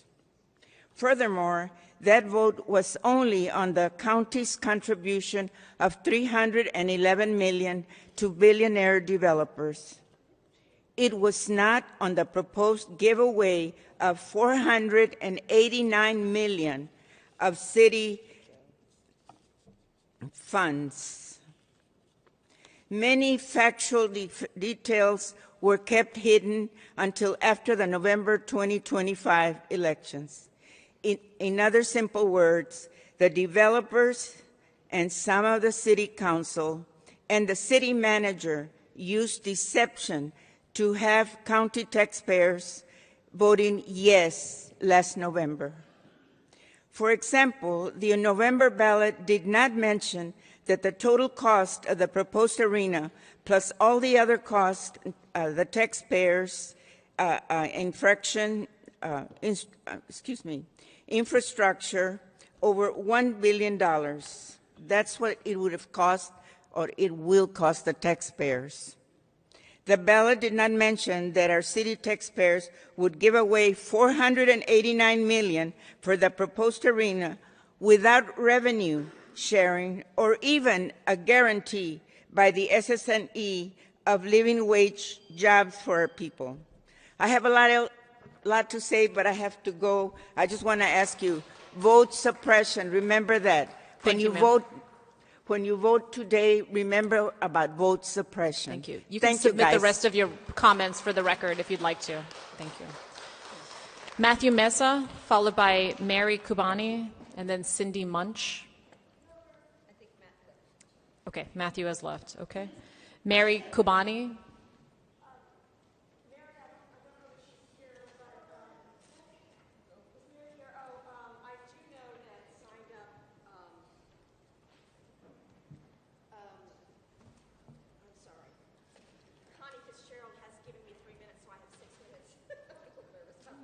Connie Fitzgerald? Yes. Okay. And I do have a couple of charts I'd like to share. She's right here. Connie? Connie. Oh, there you are. Okay. Yeah, Mary, Thank you. Mary, I don't believe is here. She tried to make it. Okay, so you have 6 minutes, ma'am. Because Mary had to be here to give her your time. Correct. Okay. 6 minutes. Thank you. My name is Cindy Munch. I live in District 9, and I'm here because I expect the opportunity to vote on $489 million of city contribution to the arena, or an arena. And I feel that when we voted in 2025, there was a lot of misinformation, a lot of half information, including that it was a very good deal. And here's a deal, what we've got, including the land, $860 million of community investment in this. And I do not believe that there is a city or an NBA team in this country who got a better deal from the negotiators of the city. I believe this is the highest number, not a great deal. And I believe that a better deal could be had, much better deal, and that is why I expect the opportunity to vote. But I understand that it is your decision and your legacy to tell me whether I can vote or not. However, there will be a vote next May for infrastructure. And that vote should have and will have a separate ballot item for the infrastructure for the arena, because Texas law says each single specific purpose for which debt obligations requiring voter approval are to be issued must be printed on the ballot as a separate proposition. That this is a separate issue is stated in the non-binding terms agreement, specifically laid out. It was laid out in June of 2025 when city staff presented to City Council the proposition that a proposition should be put on the 2025 ballot in November to pay for this separately.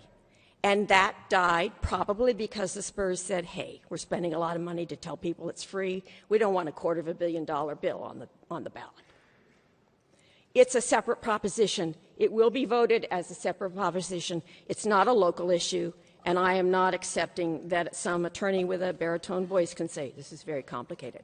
It is very clear in Texas Title IX, Chapter 1251, Section 1251-502, ballot form, and it just lays it right out, just as I read it. It's that simple. It's not complex.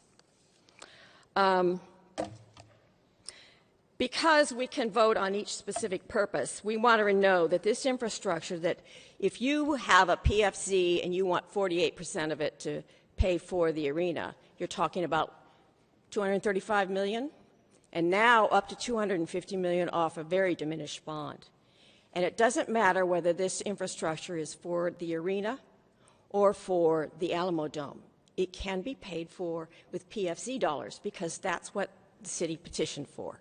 It says you can do it with the convention center, the arena, the dome, and any related infrastructure. And that would include a ramp between Commerce and Montana north to I-37, a bridge across I-37, a 2,500 space parking garage with I-37 access, and an interchange at I-37 and Cesar Chavez in tandem with TxDOT. Those things were on your list for this special project and should be on the ballot. Now, you say on the ballot item also has to have the cost. Do we lose that money if we vote it down? No, we don't. We don't use that borrowing power, and it can be put on a later ballot because the borrowing power is still there. It can be put on a later ballot to use for something the people actually want. The other thing is that other cities have fought very hard that if something goes on the ballot that the people vote down, you have to wait 3 years before you can try it again. And the other thing is the people are fighting is you can't just turn it into a certificate of obligation. It was voted down. You can't use ad valorem taxes for that. And so, while I want the chance to vote on whether we, as city residents, had a chance to express how our money is spent, and that I expect that we have the chance, and I hope you follow and offer that chance to us. We will have the chance on the bond. It's not a local decision how the bond ballot is structured. It's Texas code. Thank you.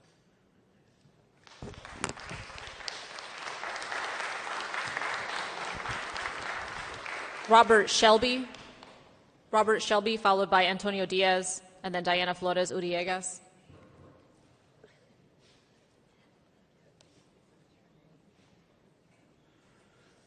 Mayor and council members, I'm Robert Shelby. I pay property taxes in District 1, where I live. I have some prejudice because I have lived here and am a season ticket member of the Spurs for over 25 years. This political request by the mayor is unnecessary. The mayor's repeated misinformation of a city contribution to the sports and entertainment district is frustrating. The city contribution is a good credit rating of the city to sell the bonds for the downtown sports and entertainment district financing. Thank you, Mr. Walsh. The bonds are to be secured and repaid from, number one, operating rent from the Spurs lease of the arena, 2, ground rent from the city's ground lease of the city-owned property within the sports entertainment district, 3, revenue from the Hemisphere Tax Increment Reinvestment Zone, and 4, revenue from Project Finance Zone number 2. The only property tax will be the increase in property tax revenue because of the increase in the property value to the building of the sports and entertainment district. If there is no building, then no tax increase. The revenue stays the same. I am told that 75% of the votes last November came from city residents. Those residents favored the proposition by 52%. Seven of the 10 council districts voted in favor of the proposition. Save the $1 million the election would cost and use it to cover a small portion of the budget shortage for next year. Too many people are looking at the short term and not realizing the long-term consequences of developing the new sports and entertainment district. Spurs' new arena would generate more value than the short-term cost of building the arena and district. Although the Spurs have good roots in San Antonio, when the lease with the county is up, they could leave if the big offer comes to move to another city. Thank you. Thank you. Antonio Diaz, followed by Diana Flores Uriegas, and then Araceli Herrera.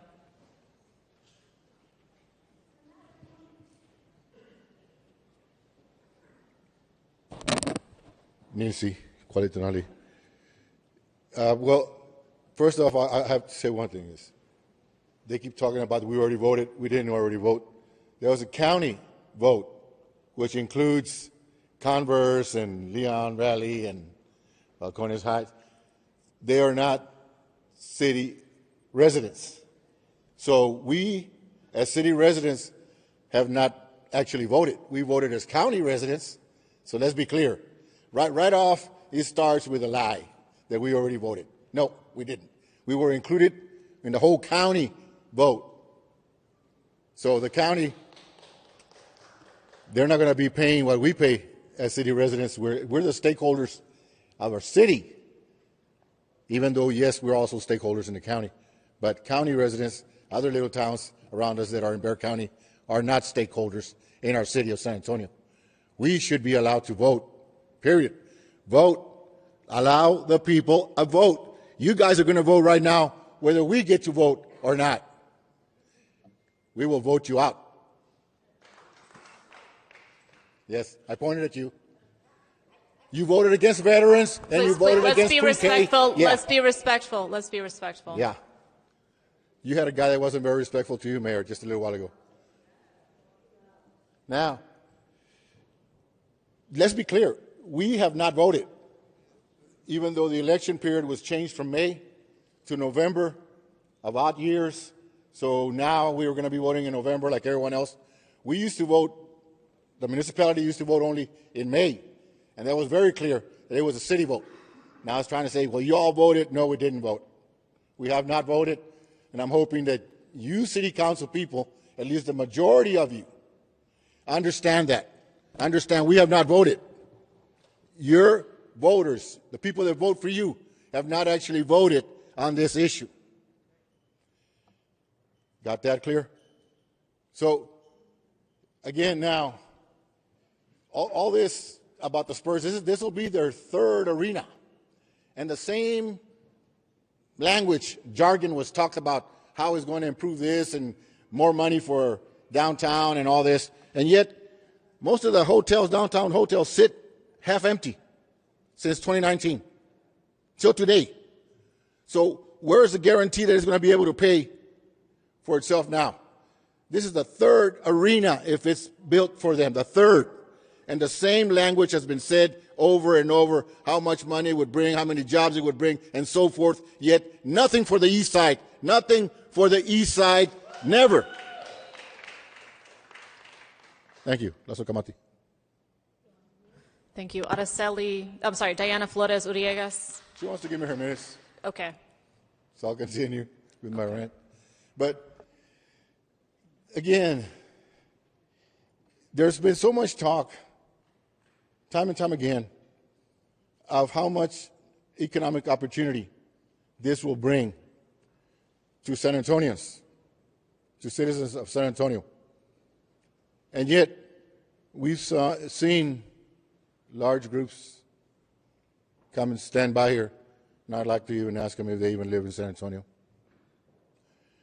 We that actually live in San Antonio, I don't know what generation in San Antonio. My people are indigenous to this area, so we go back thousands of years talking about who's lived here. And we're the ones that grew up in the south side, and west side, east side, with nothing, just promises. And when it used to be a single voter district, when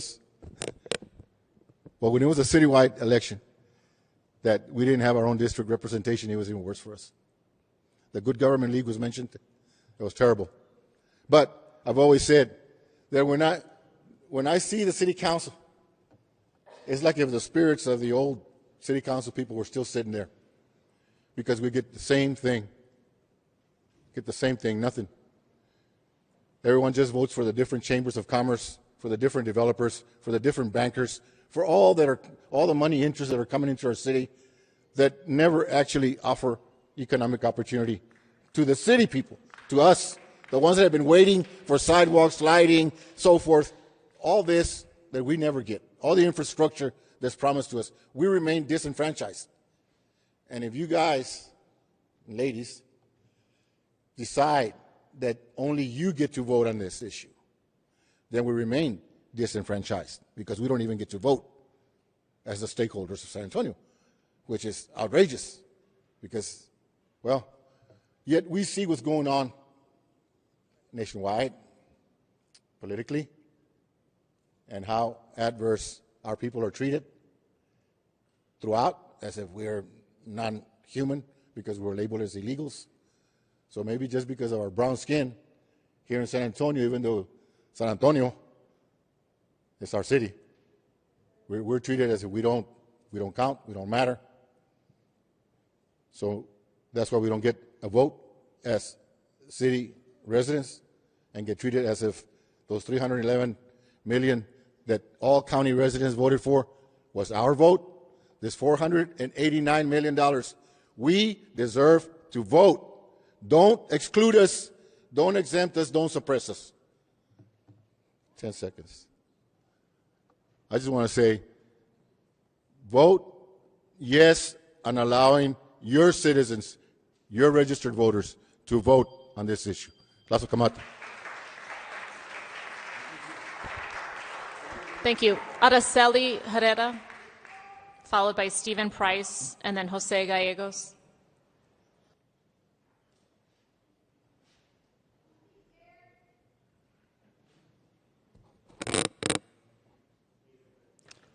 We have the interpreter.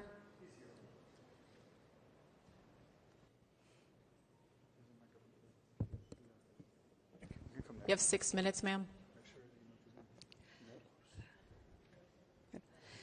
Buenos días. Good morning. Yo soy una trabajadora. Lo I he am an dicho muchas employee, veces. and I've said it many times. Algunos de ustedes me conocen, Some of que you know limpio me. casas.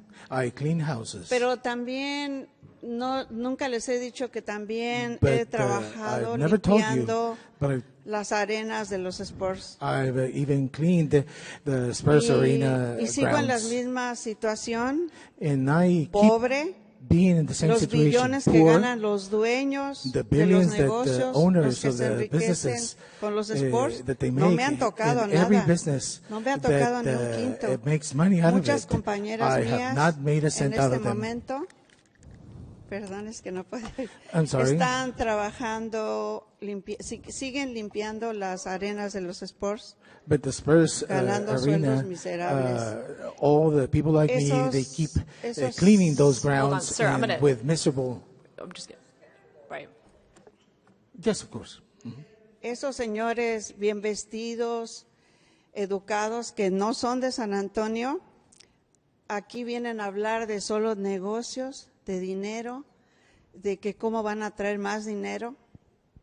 And those people, they keep talking about bringing their business and also making sure that they are going to be making money and knowing how they're going to bring about more money to San Antonio. Pero yo nunca he oído nada de que hablen de los trabajadores, de los meseros, de las tortilleras, de los que limpiamos las arenas de los sports, de los que trabajamos alrededor de ellos.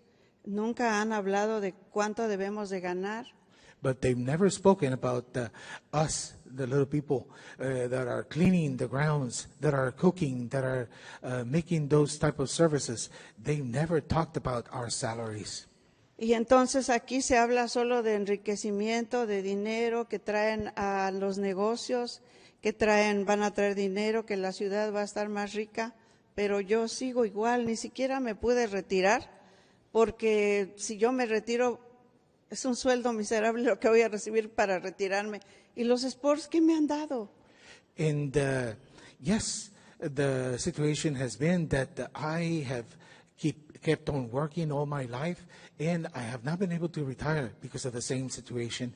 I am poor, and I keep having to be unable to retire because of the miserable wages that I'm making. And in order to make life better for me, I have to keep on working. So where is that money that the Spurs are making? Where is that money that all these business owners are making?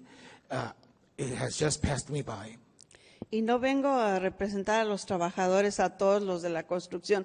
Me gustaría hacerlo, pero sí tengo familiares que trabajan en la construcción. También no reciben buenos sueldos. Los que reciben dinero son los dueños de las constructoras, los dueños de los negocios. Entonces, ¿qué nos beneficia a los sports? ¿Qué nos trae? ¿Qué enriquece a San Antonio, a la sociedad, pero especialmente a los trabajadores? ¿Qué les beneficia? ¿Qué nos ha beneficiado? ¿Qué nos ha dado? Nada, ni un miserable quinto.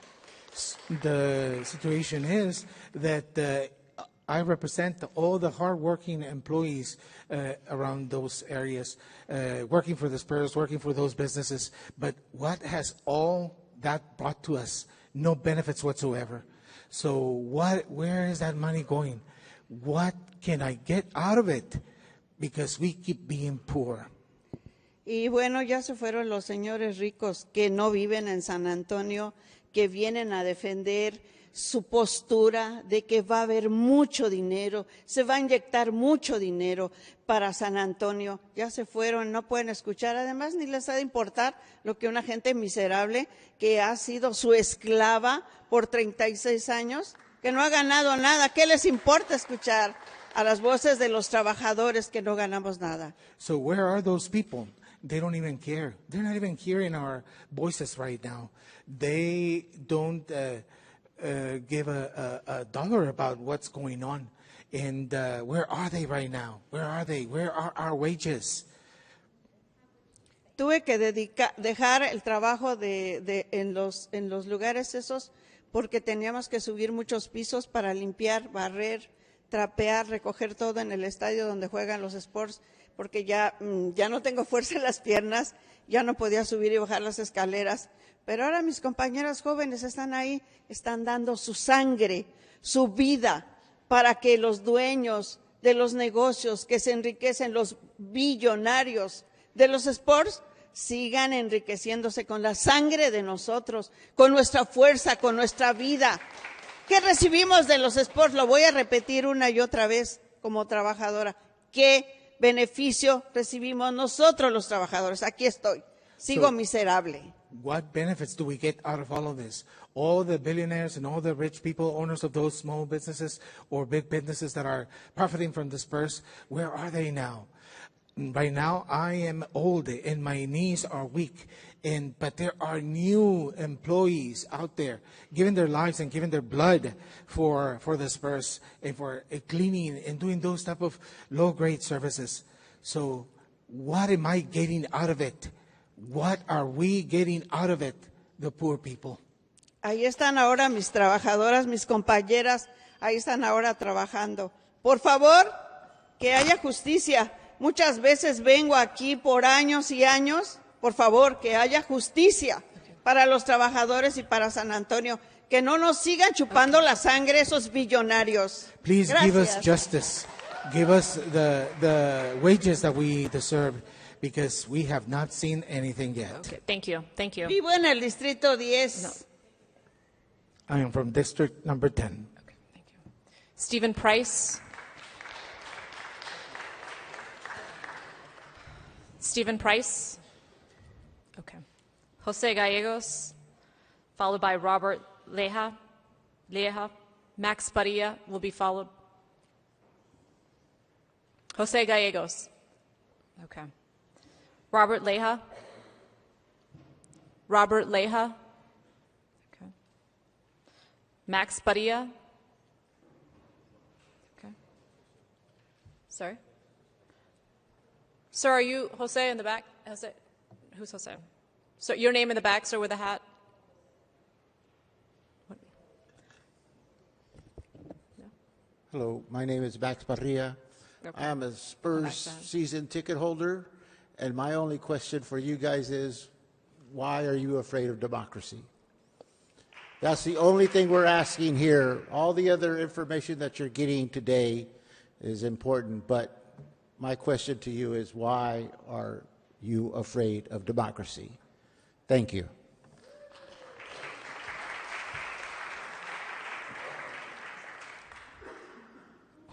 Your name, sir? Madam Mayor, my name is Jose Gallegos. Thank you. I'm a lifelong resident of the city of San Antonio and resident of District 5, proud West Sider. Growing up in San Antonio, I always wondered why there was a divide between the powerful and the powerless, where the city was controlled by the oligarchy of a few business developers and a group of politicians under the name of the Good Government League. We did not have an opportunity to participate in the decision-making that controlled our lives and that of our future generations. In 1977, I was proud to be part of a transformation that occurred thanks to the Voting Rights Act that decided and forced single-member district elections to the city of San Antonio. At that time, I felt that things were going to change. We were going to have representation by district leaders and district representatives that sought and respected the wishes of their constituents. 50 years later, it seems that we have gone backwards. I ask, where are our representatives? Where have they gone?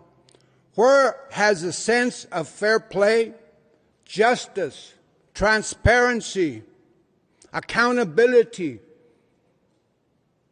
Where are those representatives now? Madam Mayor, honorable members of the council, you have an opportunity today to see that justice is done. I'm here in solidarity and in the spirit of participation, democracy, and I ask, do not be afraid to allow the citizens of San Antonio an opportunity to decide their futures and to vote for what is best for their lives and their children. Thank you very much. Thank you. Robert Leja? Robert Leja? Okay. Albert Campbell? Albert Campbell, followed by Jose Celal.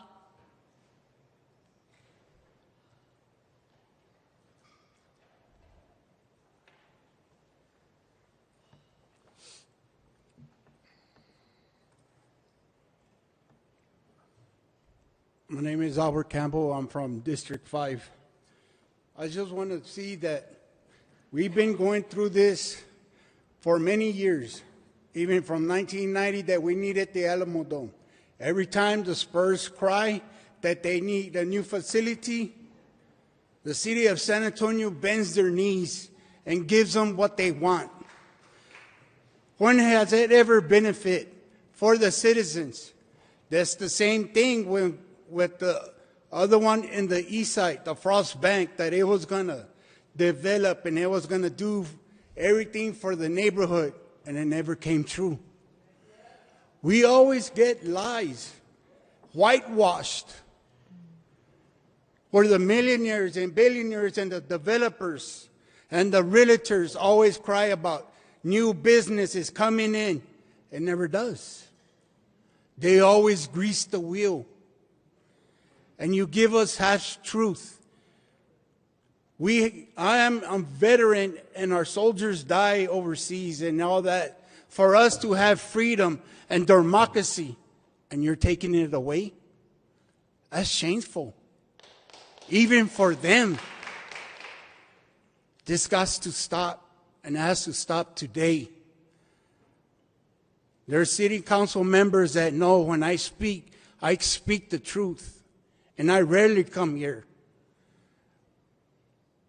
Mayor, you even said that you were going to be for the people. And today is your chance to keep that word. Because there is nothing more despicable when somebody lies to get in their seats. Because we need our money to go and flow through clean hands, and for the citizens to have some kind of return. Because all that money can be used for other specific things that we need. I know your job is hard, and you're trying to figure out where there's almost 150 million deficit. Where are you going to do it? Why don't you figure that out first, instead of giving away 489 million? Do what you promised your constituents, the citizens of San Antonio, that you were going to do for the people. Because you have to remember that we, the people, have the power to put you in the seats, and we, the people, have the power to remove you. So hopefully that you will do what is right. Thank you. Thank you.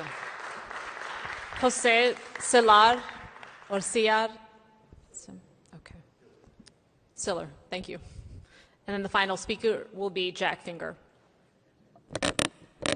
Madam Mayor and Council, last time I was in this building, this was still a Luby's restaurant. But across the street, my mom took me to city council meetings for citizens to be heard. She was part of Communities Organized for Public Service. And I was a block walker and door knocker for the 10-1 district plan. So you sit because we walked and we marched. So all of you owe the citizens of San Antonio a yes vote, because we are fighting for the opportunity to vote, not asking anything more.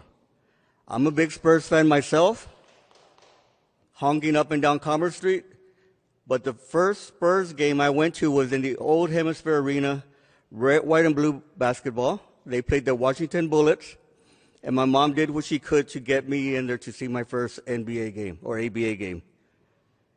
Her hard work as a custodian, night custodian, has me thinking. I've been sitting here listening to everyone and watching you guys up here, whittling away at our right to decide what we need in our communities. This arena thing is overdone. There's a lot of people with money who can buy or purchase a new arena. I'm challenging the Spurs organization to be a good corporate citizen. Call your council person, ask them to put it to a vote. That would make you a real part of San Antonio, not just on game night. So I'm a proud member of District 5, or a resident of District 5. And so much has been accomplished since 1977 when the 10-1 district plan came into place. But it seems like the council has gotten bloated and unresponsive. So all of you individually need to search your conscience and vote yes to put it on the ballot. Give us the opportunity to exercise our right to vote, and let the chips fall where they may. But let the citizens decide. No backroom deals, no sidebars, no secret meetings in the dark of the night. My parents belong to COPS, Communities Organized for Public Service, and anytime a person wanted to have a sidebar, said, no, we're doing it out here in the open where everyone can see and hear what we're doing. And that's not what's happening now. So I challenge all of y'all to grow a pair, get some integrity, fight for your citizens, and give us the right to vote. Thank you. Thank you. Our final speaker is Jack Finger, please.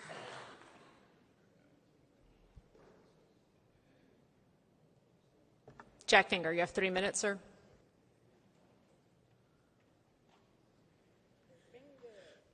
Madam Mayor, other members of the San Antonio City Council. For the record, my name is Jack M. Finger. You know, Madam Mayor, they say a stopped clock is right twice a day. Yeah. It actually works. You can see it. There it is. It works for a minute. You know, let it be known that a monumental occasion is occurring today. Gina Ortiz-Jones and Jack Finger actually agree on something. Yeah, I mean, for real. Y'all are for transparency, are you not? I mean, you campaigned on it. You are for debate that an election would bring, are you not? Aren't you? Yeah, you're going to say, well, it'd be a waste of taxpayer money for another election. Oh, come on. What's a few $1 million when I see y'all passing boondoggles here every week? Yeah, and but you're saying, well, we already had an election on this. No, that was a county level election. This is a city election, and there are major factors here. Some things have been changed since then. The hotel is off the table, meaning we're not going to get those hotel motel taxes anymore, meaning we, the taxpayers, are going to be on the hook for this thing. Other factors, the land bridge is no longer on the table, at least not concretely. What other things are not going to be on the table between now and this November that were on the table last November? Big changes here. Yes, we want a chance to debate this stuff, what's really going on here. Now, the Spurs, the goody-goody Spurs that we laud so much, it was back in, I think, 93 that they said the Hemisphere Arena wasn't good enough. So what do? We gave them an Alamo Dome. When the Alamo Dome wasn't good enough, we gave them an AT&T Center. Yeah, whoopee. And now what do they want? They want another arena. Where? Just inches away from where the Hemisphere Arena was. Yes. No, I'm sorry. This doesn't cut it. Thank you.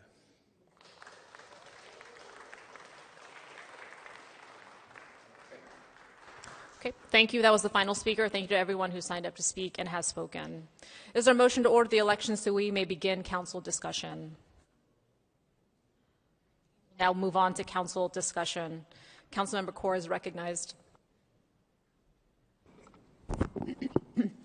Thank you, Mayor. Today is the start of school for many kids. Some of them started last week, and believe it or not, I did wake up at 7:30 this morning to wish my nephew a good first day of school, because that's what most of my residents are focused on today, is making sure that their kids have a great, healthy day at school where they're learning and they're safe. This summer, we spent time with Public Works trying to adjust our school zone signage.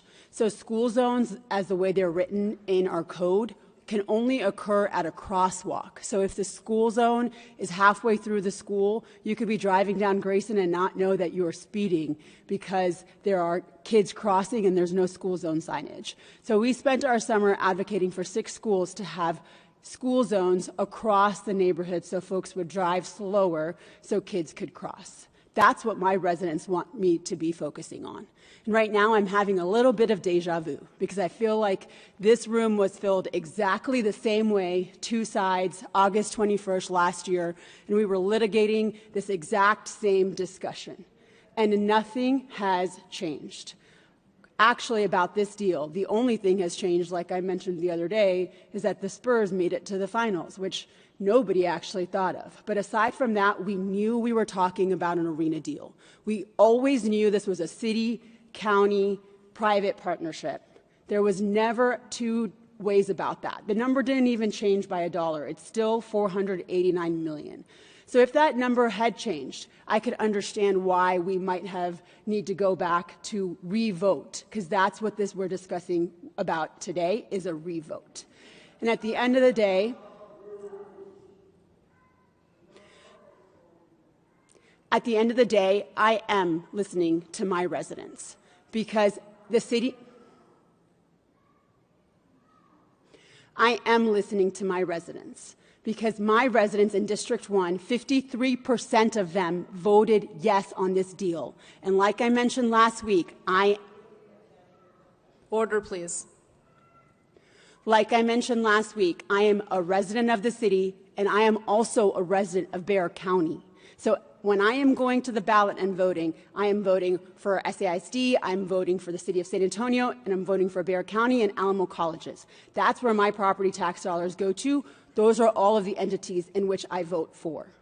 So saying that we've already voted as a county and haven't voted as a city is actually disingenuous. The city as a whole voted 52%. I know some of my colleagues today are making the decision because their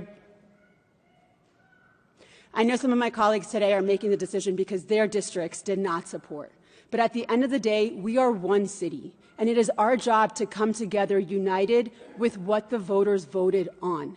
And I understand that's really frustrating. Trust me, if I could go back and do a re-vote on the president, I would love to. But unfortunately, we can't do that. We are a representative democracy. We are a representative democracy. And back in May of 2025, when I was elected to this seat, there were questions at every single one of our panels that said, what is your opinion on the sports and entertainment district downtown? What is your opinion on Marvel? And my District 1 residents still elected me to sit in this chair. So you are right. You have every right to make sure that the people that are sitting up here is based on what you believe. And my residents chose me to make decisions that are the best interest of all of our city residents. That is why unanimously we sat up here in June and voted for a Toyota deal. That was $122 million of incentives. That's actually $88 million of taxes that we actually could have gotten.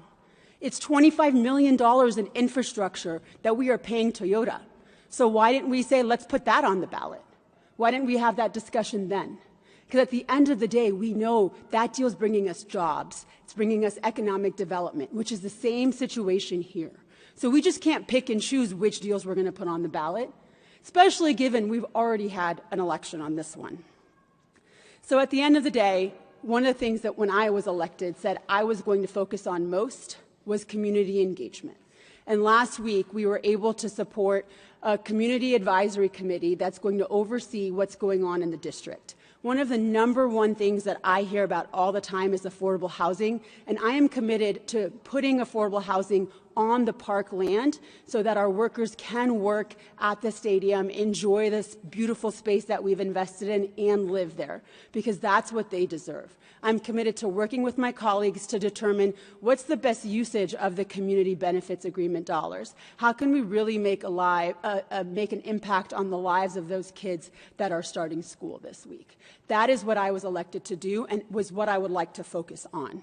Because at the end of the day, we can't talk about cutting money from our budget for the San Antonio Education Partnership for scholarships and at the same time say, okay, we're going to cut that money for scholarships and put another vote on the ballot for something that has already been litigated. So I'm going to go back to focusing on the work that I know my residents want me to advocate for. I'm going to say this publicly because I need some of y'all on the left-hand side of this room support.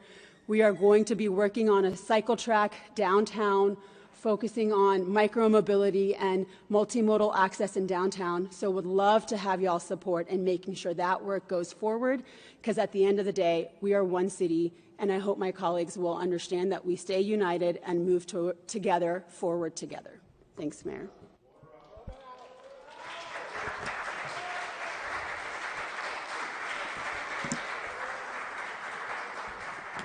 Thank you. Councilmember McKee Rodriguez.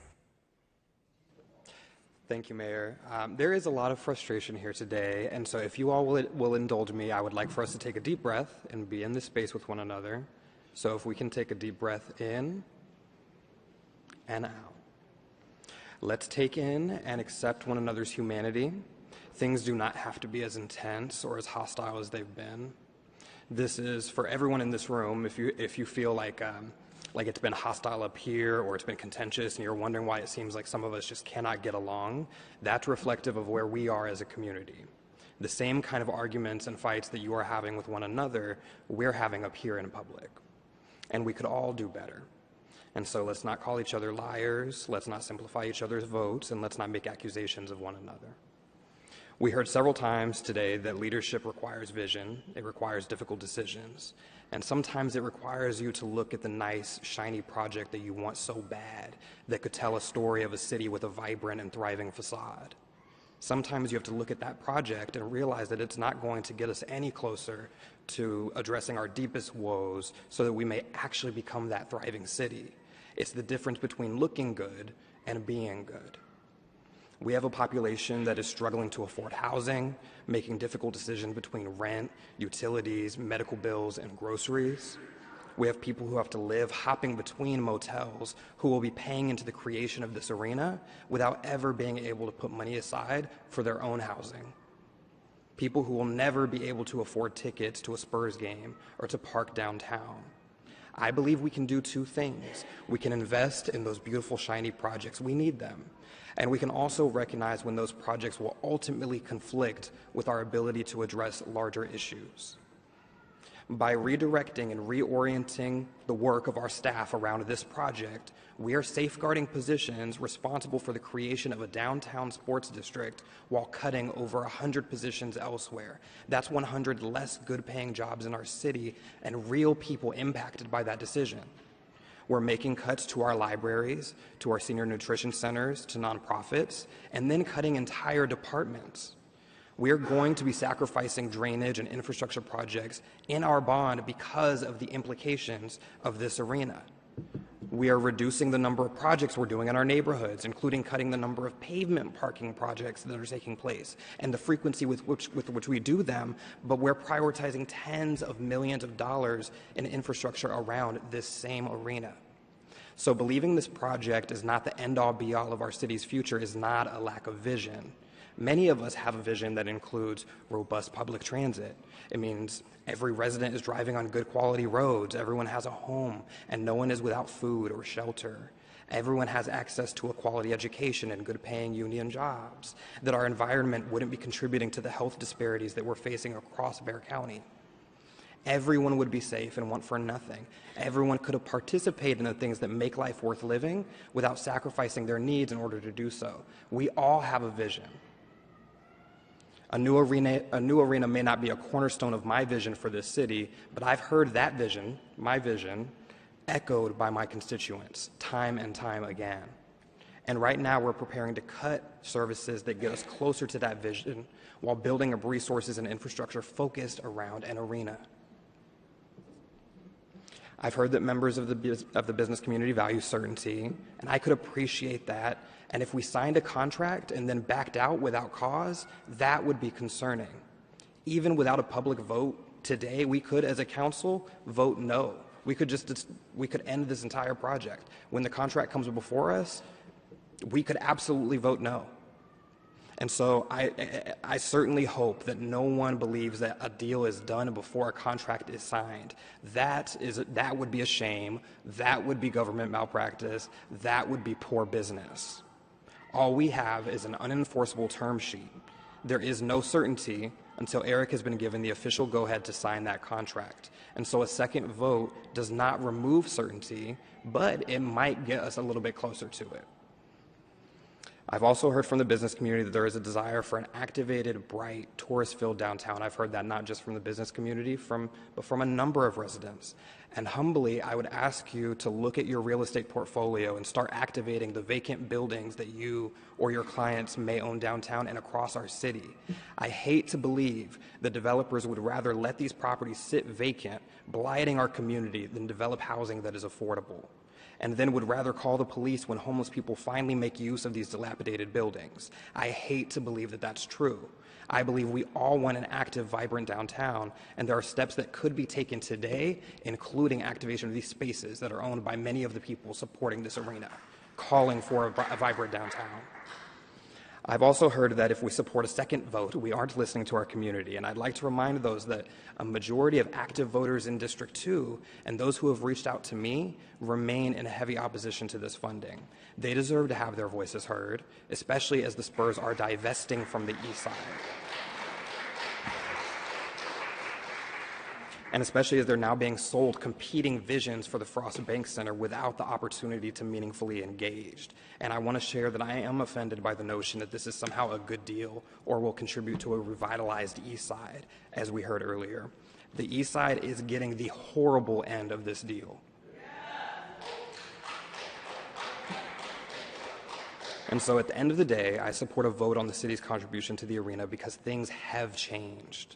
The implication on city taxpayers is much greater now than it was. Even if it is not directly the PFZ or the TERS or those tax dollars, there are tax dollars that are being funneled into this deal. The implications for the East Side are even greater now.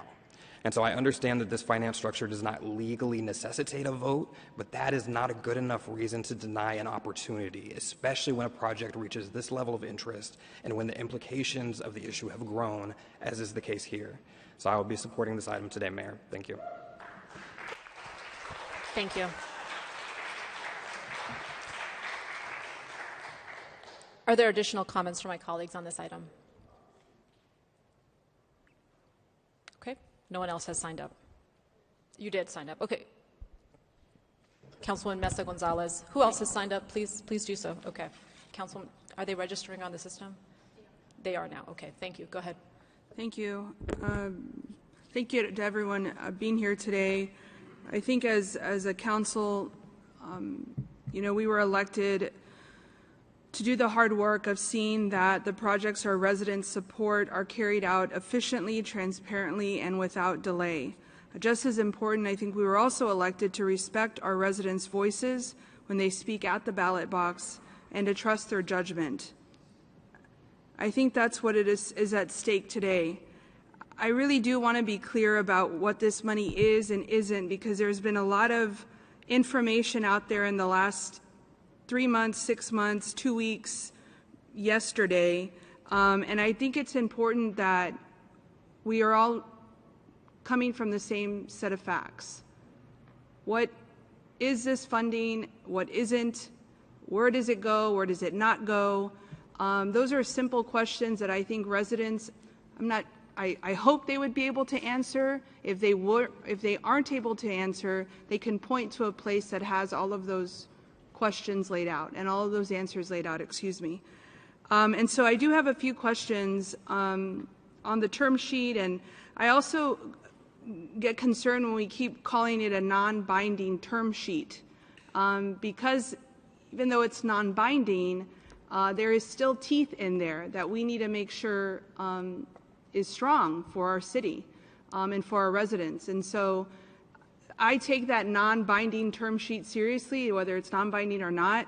And so I have a couple of questions. And so just to be clear on revenue, if Eric or Troy can answer, can the revenue from the TERS go to the general fund?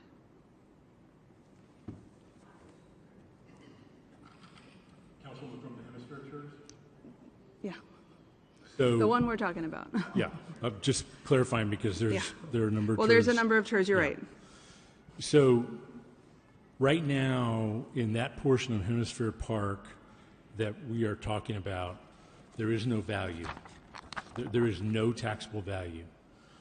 Under the contemplated, or under the term sheet, and ultimately further conversations, depending on the council's discussion today, the taxable value is created by the Spurs and their developer partners.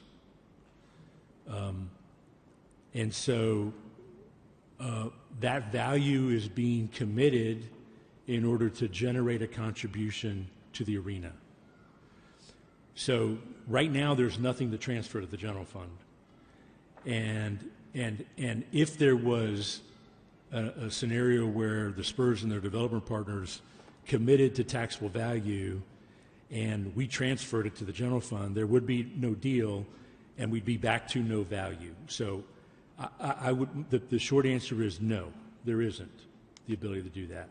Because under that scenario, there's no term sheet, there's no agreement, and there's no development of that area. Thank you. And so what happens if there is a shortfall on the TERS or the PFC?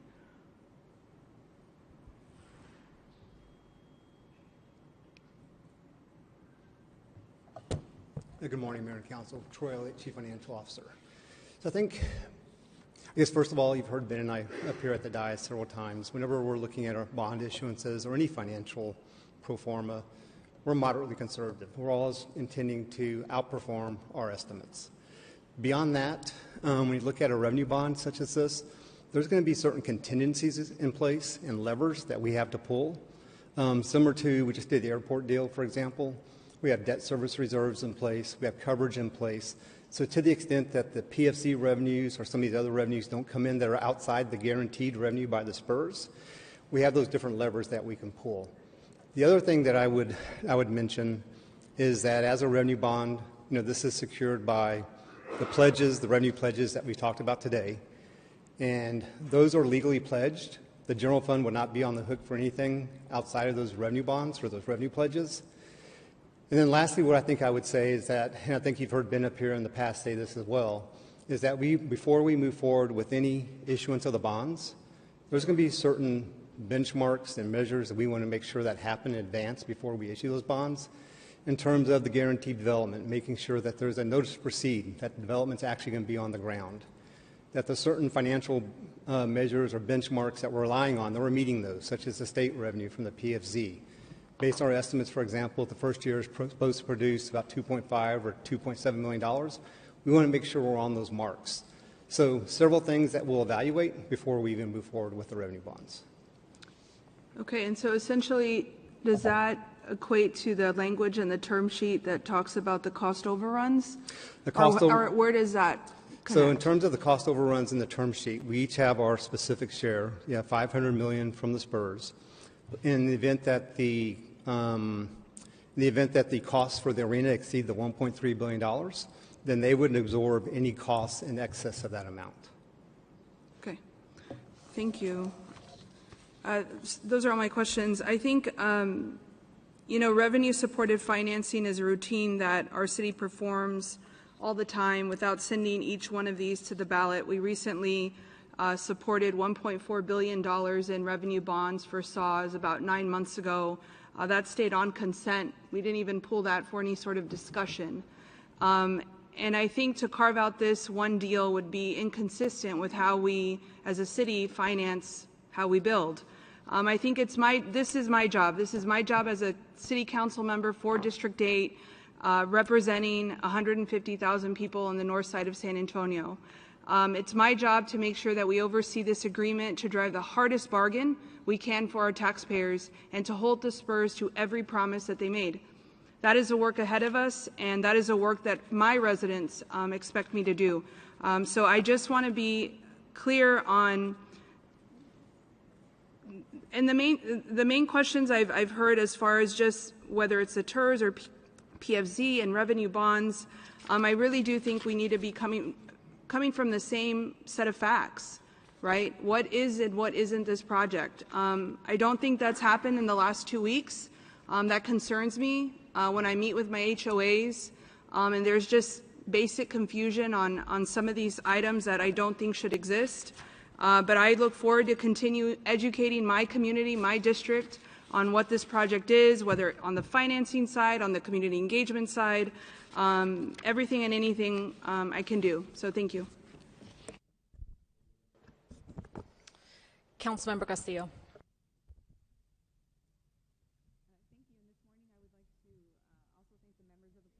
That have given public comment today, as well as the residents that have come by our field office to express their position and ask their questions regarding the entire structure with Project Marvel and then the Spurs Arena in and of itself. So it's been a great conversation with our residents, and I'm grateful for the constituents that have expressed that the decision that my team and I make today is one that they trust, no matter the outcome. But with that being said, from the inception of Project Marvel, my position has been and will always be public money for public good. And what that means is in a city that has the third highest poverty rate and 1 in 5 families live below the poverty line, that corporate welfare to billionaires is unconscionable. And what that looks like is ensuring that we continue to invest our limited public resources, whether that's staff time and or public investment with the dollars, that we're intentional with our impact and where we see that return. Now, we know that publicly funded sports arenas rarely deliver on promises made to cities and their residents. And this is something that I've been saying since this conversation has been initiated. But with that being said, I think it's important to highlight, again, right, I'm hearing a lot of convoluting in terms of Project Marvel and the sports arena. The sports arena is one component of Project Marvel. So again, I'm hearing concerns about we're not talking about the convention center at some of the Spurs meetings. That's because the arena is one component of Project Marvel. And that's why you may not be hearing the other components, because the Spurs do not own the convention center and or the city-owned parking lots, the SAWS facility, so on and so forth. So to the point of my colleagues, right, I believe there has been convoluting of information, which erodes public trust. And again, I want to commend my colleague who filed a council consideration request in December to have these conversations, to address information rather than wait until there's public pressure saying, why have we not convened around Project Marvel and the sports arena? And the public, we know we owe those conversations. So to the councilwoman's point of District 1, grateful that we are going to initiate those conversations because they are overdue. You know, and as someone who has had the fortune of being born and raised in the city of San Antonio, I'm talking tone to the bone and calling San Antonio home my entire life. I also believe that the San Antonio Spurs are ingrained in the identity of the city of San Antonio, and their philanthropy and contributions to this city should not be discredited or minimized. And I believe that both of those views can exist at the same time, right? That we are facing a budget deficit and we may need to take a step back and look at our financial responsibilities and also acknowledge the impact of the Spurs organization and how they do serve as a model organization when we look at the NBA. But the conversation and the decision that I have to make today has to be based in reality. The reality that since the conversation, whether it's the MOU or Project Marvel, that the majority of this council intends to move forward.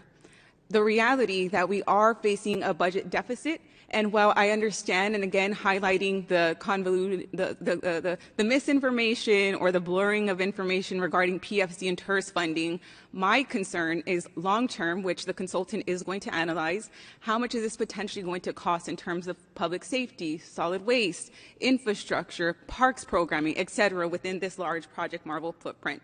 And I understand that this is information that the consultant is researching and will present to council, but those are the two realities that I have to navigate this conversation with. So again, with those realities in mind, the reality that this is going to move forward and the outcome today isn't going to be what most of the folks here in community are asking for, I have the responsibility to continue to ask, how can we ensure that this is an impactful deal for San Antonio residents? How can I ensure that I'm being fiscally responsible and responsible a steward of public dollars on behalf of my constituents as this moves along, because this will continue to move along, whether it's with my dissent or not. So again, right, the responsibility is to ensure that we can actually deliver with this project moving forward. So again, while I support San Antonio's right to vote on whether the city should move forward with the contribution, I also want to acknowledge that the $489 million cannot be used to address our budget deficit. Those dollars from the PFZ cannot be used for infrastructure improvements beyond the footprint that was applied for the PFZ zone. So again, I do believe there's a lot of public information, a lot of teach-ins that are warranted and needed.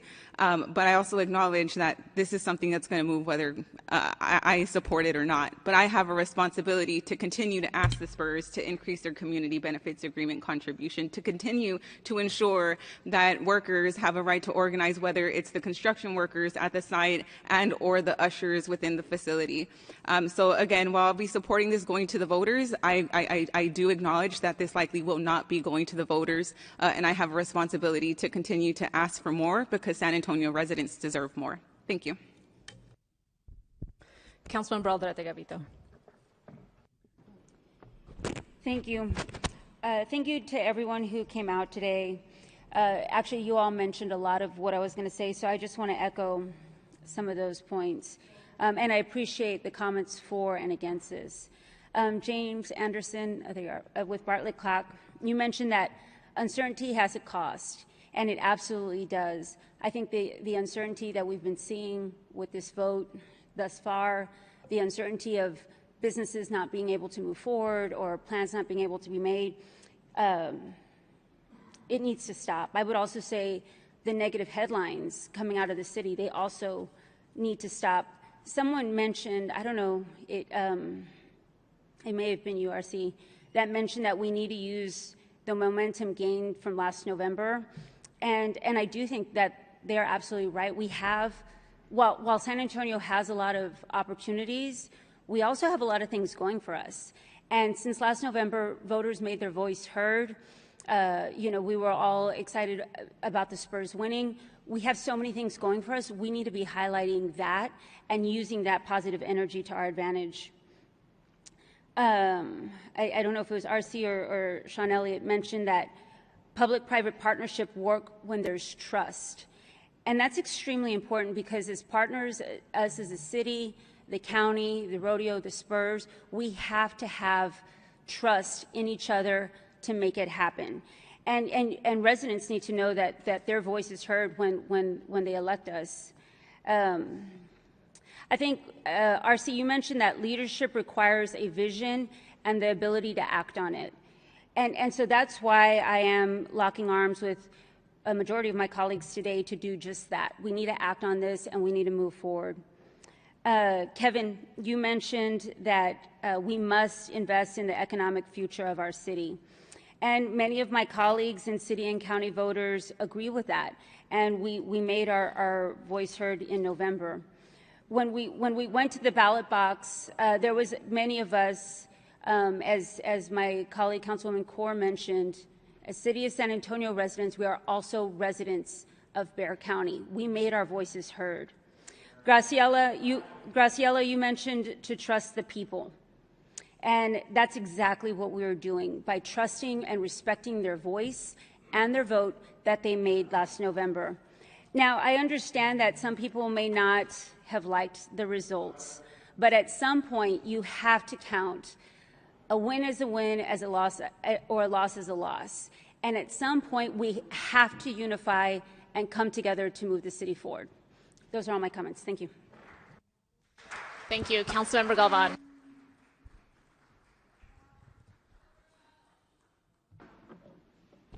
Thank you, Mayor, and thank you to all the public speakers who are here today. No matter your position, I appreciate you all coming in to City Council to let us know what your thoughts are on this conversation. I also appreciate all the District 6 residents who reached out to our office over the last few weeks, and frankly the last several months, about this conversation, asking more questions pre-vote, post-vote, in November to understand what's going on next, what are the next steps, how can we be involved and engaged in the process. To all the folks who showed up to the Spurs community conversation at the food bank a month ago, really appreciate everybody being able to reach out to our office and be able to stay engaged in this conversation. I'm not going to take too long here. I just want to be crystal clear on a few things on this topic. For one, I'm a huge Spurs fan, plain and simple. Two, I'm not a huge fan of public financing of stadiums, and neither are economists. And a majority of District 6 residents shared those feelings during last year's vote on the Prop B conversation. And they also shared those feelings on Culebra and Commerce and Marbach during the finals. And I know that because I was there at both of those things. And, you know, I said then during the conversation in August, and I said it during the time during the election, and I continue to say it now. No matter what happens on this conversation, no matter what happens today or at the next council conversation on this matter, I'm focused on ensuring the project truly delivers for our working families and with the best way it can. I have my own holdups on this project. Made those conversations very clear to the Spurs organization and to many folks in this room about my own holdups on this, along with the clear economic conversation on this or theory on this. But that should be our focus going forward, right? Beyond this point, making sure that we are continuing to advocate in every aspect of this deal, this large public venture, public-private venture, that we're ensuring that our tax dollars, whether they're from TERS or as hotel tax or whatever it may be, are used the best way possible. That they deliver for our working families in good labor practices on site, on delivering for making sure that people are able to utilize this space, no matter their income, as much as possible, and just make sure this place is something that really supports our entire community. That's the least that we can do here on this council, and I hope that is our focus going forward. I know it will be mine, and I will be supporting today's item. Thank you, Mayor. Thank you. Councilmember White, please. Thanks, Mayor. The number one question that I've had in the last 2 weeks is, Mark, what's going on? Didn't we do this? Are we moving forward or not? And my hope and my expectation is that today the one message that will come out of this council vote today will be that we are now moving forward. This project is not about the games that are played on the court. It's about creating a project that benefits all of San Antonio for years to come. It's about being good partners with the San Antonio Spurs, the preeminent NBA organization in the world. It's about taking our city, our culture, our way of life, and enhancing it in a way that every San Antonio resident can be proud of. Last year, for 3 months, this community debated this item. In all 4 corners of the city, countless town hall meetings, and we didn't just discuss the $311 million that would be contributed by the county. We talked about the entire financing structure of this arena. And after those 3 months of debate, after all of those meetings, the citizens went to the polls and they said yes, move the arena project forward. I want to mention how proud I am of of this city council. Every member of this council takes this vote today extremely seriously. Every member of this council has considered this item every day for the last 2 weeks, as they did last year when they were considering the arena deal as a whole. Council will speak today, and again, council's decision, it is my belief that this decision today will be to move this project forward without delay. Thanks, Mayor.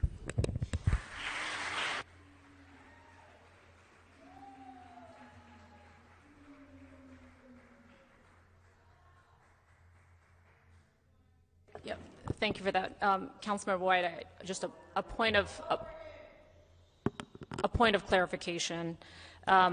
While there was discussion for 3 months, the City Council was not actually provided the number, the final number, $489 million per an email from the City Manager as of August 12th. We didn't even have that number, okay? We didn't have that number. No, hold on. No, when you say what you just said, I want to be very clear. The emails are all very clear about when we had the information and the exact number and when we did not have that. I want that to be clear. Yeah. Councilmember Spears. Point of order. Did Councilman White's time run out? Did he still have time to rebuttal? If you'd like to, please do. Yeah, Mayor. Go ahead.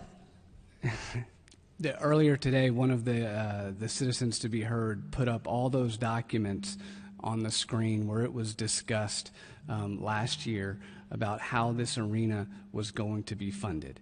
So while the exact date that you're referring to as to when the 489 was presented or not, what we do know is the 489 was presented well before that November vote. And so the citizens of San Antonio knew that it was 311 from the county, 500 from the Spurs, and 489 from the city. So let's not sit up here today and try to rewrite history and again feed more misinformation into the community about what everybody was told last year. For months, we talked about that funding structure. I was simply clarifying when you spoke to voters with the actual number. You spoke to them after you signed up the community for $489 million, not before. That's clear. Councilmember Spears.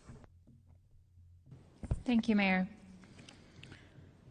The city, the county, and the Spurs entered this process together. The term sheet contemplated all three parties and established a framework for moving this project forward. A term sheet is not a final contract. It is non-binding, but non-binding does not mean meaningless. We agreed to a framework in good faith, and other parties took significant actions in reliance on that good faith. The county acted, the Spurs acted, and the voters acted. Had the city not agreed to that framework, would the county have moved forward with its venue tax election when it did? That matters. Our decisions have consequences beyond this dais. Litigation costs money, defending the city costs money, and if the city ultimately incurs liability, that costs money too. Those costs ultimately affect public resources directly. The public understood that this proposal was part of a larger project involving the city, the county, and the Spurs. We held town halls and information sessions. The framework and financing were publicly discussed, and voters heard from supporters and opponents. This was not a secret vote, and voters were not confused about what was at stake. San Antonio residents knew they were voting on the future of the Spurs Arena project and the entire entertainment district, including the publicly disclosed city and county commitments. The voters spoke clearly on Proposition B. Suggesting that voters simply did not understand what they were voting on discounts both their intelligence and their voice. We cannot keep asking people to vote in order to get a different result. Democracy means respecting the outcome even if you disagree with it. The next step is what it was always supposed to be: negotiate the final terms and reach a definitive agreement. If changes are necessary, those changes will be negotiated and agreed upon by the parties. I will not treat a good faith commitment as though it meant nothing simply because the final contract has not yet been executed. There is also an important distinction between the city's financing and the county's financing. The county's funding mechanism required an election on its own venue tax. The city's proposed contribution relies on state-authorized HOT revenues and revenues generated through ground leases associated with this development. We should be very careful about establishing a precedent that every significant revenue bond decision requires another election simply because the dollar amount is large. As elected officials, we routinely make decisions involving substantial public resources. That is part of the responsibility voters entrusted to us. The number isn't the point, our responsibility is. And we cannot ignore the election that already occurred. City residents participated in that election in significant numbers, and city residents supported the district proposition. They heard the arguments, they saw the campaigns, then they went to the polls. My team looked at the data. Nearly 250,000 Bexar County residents voted on Proposition B, which authorized the county's $311 million contribution and allowed the publicly presented arena plan to move forward.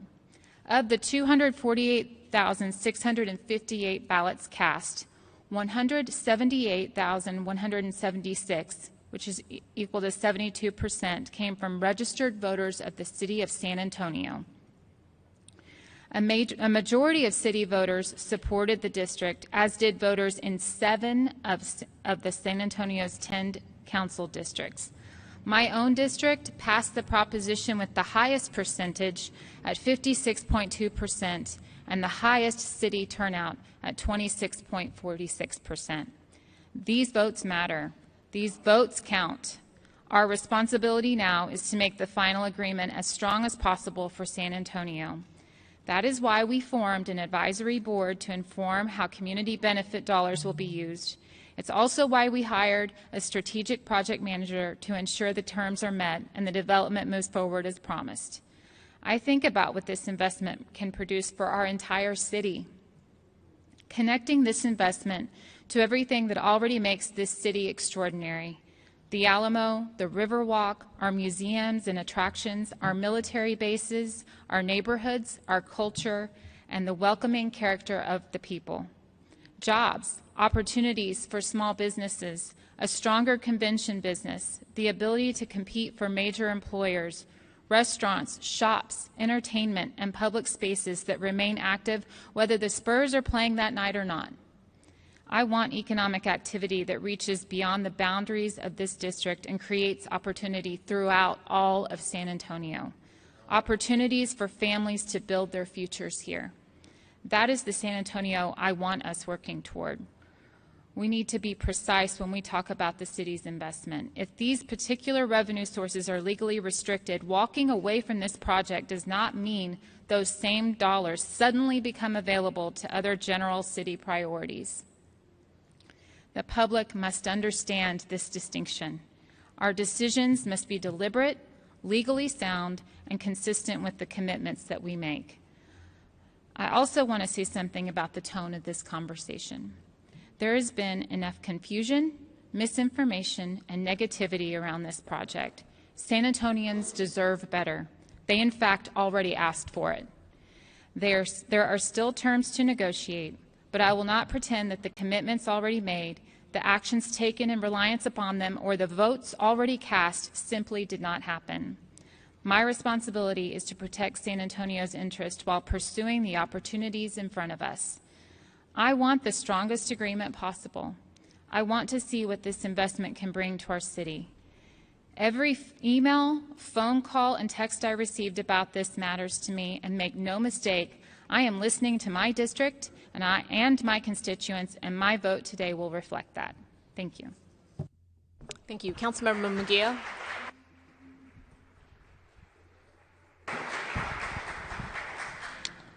Thank you. Thank you, Mayor. I just want to start off by saying that you can absolutely be pro-Spurs and you can be the pro-arena, and you can say yes to wanting a public vote on the city's financial lever for this deal. I don't think it's a repeat of another vote. I think voters were aware that there are three important levers into this deal. One being, of course, private funding by the Spurs. One being the county, which, yes, did require a public vote. And third, the city's contribution, which doesn't require a vote, but, I think it is certainly worth it based on the number of people who have been advocating for that. And we'll also say, too, I think every time the Spurs have been on the ballot, the people support them. Whether it's been the county vote or in the past for the Alamo Dome, people have come out and said they support the San Antonio Spurs and how important they are to the city of San Antonio. Like many folks, I represent part of Military Drive, and I was out there, and that spirit and what you saw out there was just simply amazing, right? Even the non-licensed shirts, which I won't admit to purchasing, but we did have some, were fantastic, right? Artists came out, and all these mom and pop shops came up. People were waving their flags. We were downtown for one of the championship games, just watching out here. And it was fantastic, and you could see the different demographic of San Antonio represented when people came out. It wasn't just one part of the city. Every corner of the city came out together, north side, east side, west side, south side, and they were celebrating the Spurs. So I think the commitment from the city of San Antonio to our only national team is there. It's been there for many years, and I think we're great partners to each other over the 30 years that we've been doing this.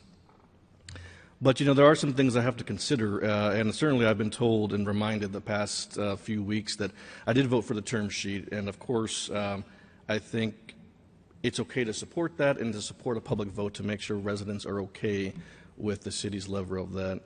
I have also reminded folks that when I ran for office in my election, May 3rd, we had about 5,800 voters come out and support and vote in District 4. No runoff, thankfully, but that was a lot of work to get voters out there to that number. And when Props A and B went on the ballot in November, there were 10,000 voters that came out. That's an 80% increase in the turnout. And while the District 4 did support it, 51 to 49%, you have to wonder about what motivated people to get out and vote on this issue, even more so than their council member who makes a lot of decisions for them, right?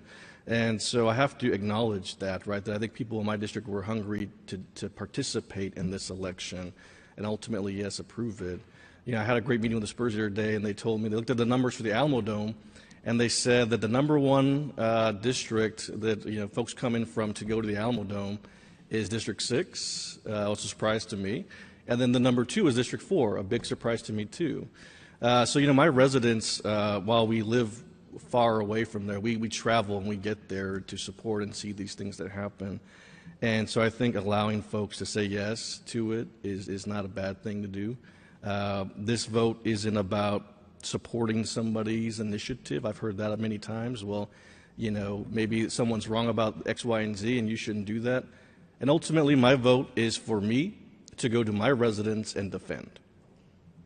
I'm not up here to defend my vote to any one of my colleagues or anybody who's met with me other than D4 residents. I think about going to my associations, Keep South San Proud, Miss Olvera, who some of you know, Heritage Association, and I have to think about what I will feel comfortable about explaining to them on how I voted. I voted for the term sheet. I had to defend that. I've met with several of you who were against it and had tough conversations, but I sat there and explained myself to you. And I just simply cannot explain to my folks in my own way that I would be against a public participation vote for this. So I will be supporting this today. I think we all know what the outcome of today is going to be. And to Councilman Castillo's point, there's a lot of work still has to be done for this. So this is not the end-all, be-all. I think ultimately we will reach a great deal with the Spurs. We will have them here for another 30 years. It's a large investment for the city. When you were out there and you saw everybody celebrating the wins that they had, you know how much it matters to the city of San Antonio and how vital it is to keep them here for as long as we can. So with that, I'll be supporting the item today. Thank you. Thank you. Councilmember Villagran. Thank you. I want to acknowledge all that came this morning. I appreciate all those who recognize the work the council and the city department has done regarding this issue. And that each week, even Thursday, August 6th, we moved forward on revenue bonds very similar to this one, $1 billion. We are a city that sits on a $4.4 billion budget. We have investment coming in, and we have some of the best headquarters here. That is the tale of our city. I think what this vote means to me today, which in terms of the rhetoric is very difficult, is that there wants to be a change, that they want to vote on big items. That is not good for business or effective government. I was elected to make decisions and go out to my community and let them know what happened. The other thing that disturbs me is the vote twice, pay twice rhetoric. District 3 didn't get any listening sessions. District 3 doesn't pay property taxes like District 6, 7, 8, 9, and 10. So I will not have someone say that if you vote and the margin isn't large enough, your vote doesn't count. This is a slippery slope.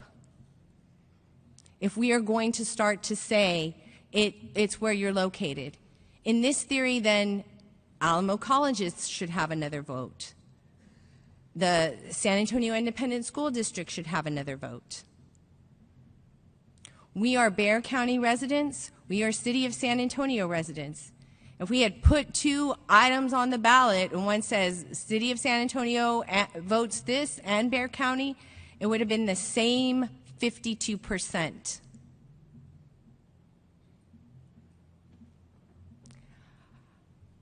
We need to govern. The state has set aside what we did. We did sign a term sheet. Liability is an option for the partners that we have put forward. And the message I want to send today to the business community is that San Antonio is consistent and San Antonio is a respectable negotiator. Thank you. Thank you.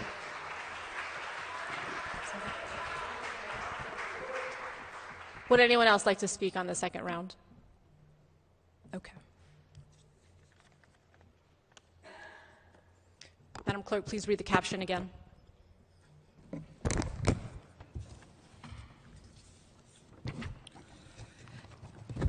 Item 1 is an ordinance ordering a general election to be held on the 3rd day of November 2026 to consider whether the city should issue or cause or support the issuance of bonds in an amount up to $489 million to contribute towards the construction of an NBA arena in the proposed downtown sports and entertainment district to be secured and repaid from 1. Operating rent from the Spurs lease of the arena, 2. Ground rent from the city's ground lease of the city-owned property within the sports and entertainment district, 3. Revenue from the Hemisphere Tax Increment Reinvestment Zone, and 4. Revenue from the Project Finance Zone Number 2. Okay, thank you. A reminder for my colleagues, a yes means the city voters will have an opportunity to weigh in on the city's $489 million contribution via a November vote later this year. A no means the city's voters will not have an opportunity to vote on the city's $489 million contribution. Please vote.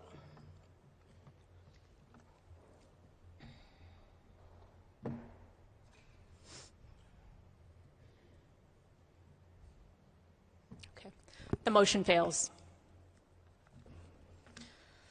There being no further discussion, the time is now 12:20 p.m. and the meeting is. Oh, please bring up the vote. The folks would like to see it. They didn't see it.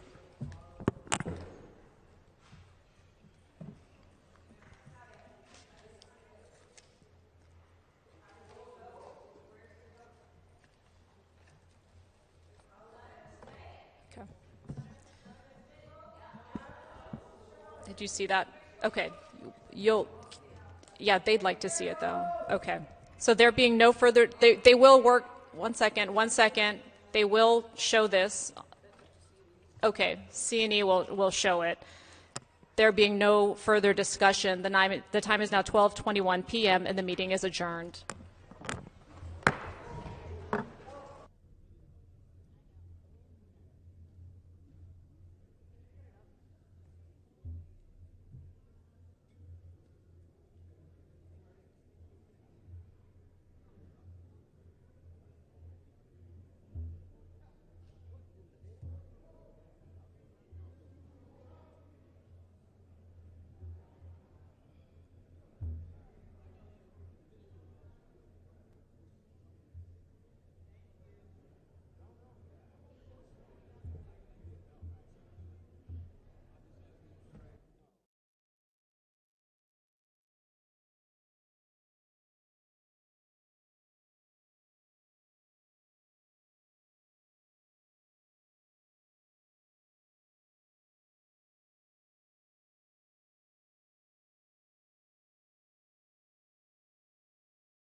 From this fake and plastic desert, far away,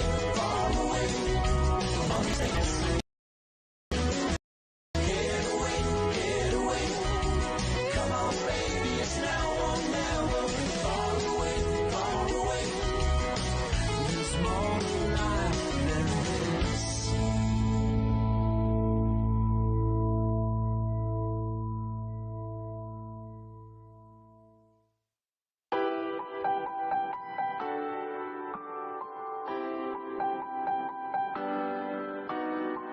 You just apologize for the 1000th time. I don't think I can keep lying anymore. I wish I could take it back, pain relief for something less. I don't think I can keep denying what for. You could tell me that I'm all you want, but I can't make you be enough. Oh, we made sense, but that was in another world.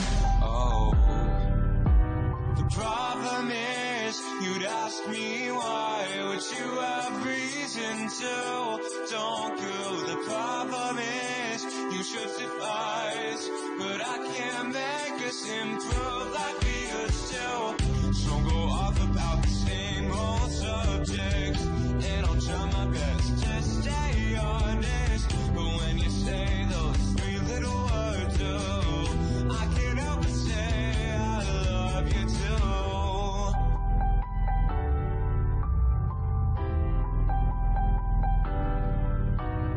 You know I'm an open book. If you took a look right past the cover, 'cause maybe it all looks good on paper, but I'm not just your lover. I would end things and be just fine, then regret things. Oh, start crying, and I'd wonder, getting caught in my own lie. The problem is, you'd ask me why, would you have reason to? Don't you? The problem is, you should suffice, but I can't make us improve like we used to. So go off about the same old subjects, and I'll try my best to stay honest. But when you say those three little words, oh, I can't help but say I love you too. You ruined my favorite song by singing along. You ruined my bad ever sweats and everything left. You told me I sang it wrong like you would know better. You told me you could see us forever. The problem is, you'd ask me why, would you have reason to? Don't you? The problem is, you should suffice, but I can't make us improve like we used to. So go off about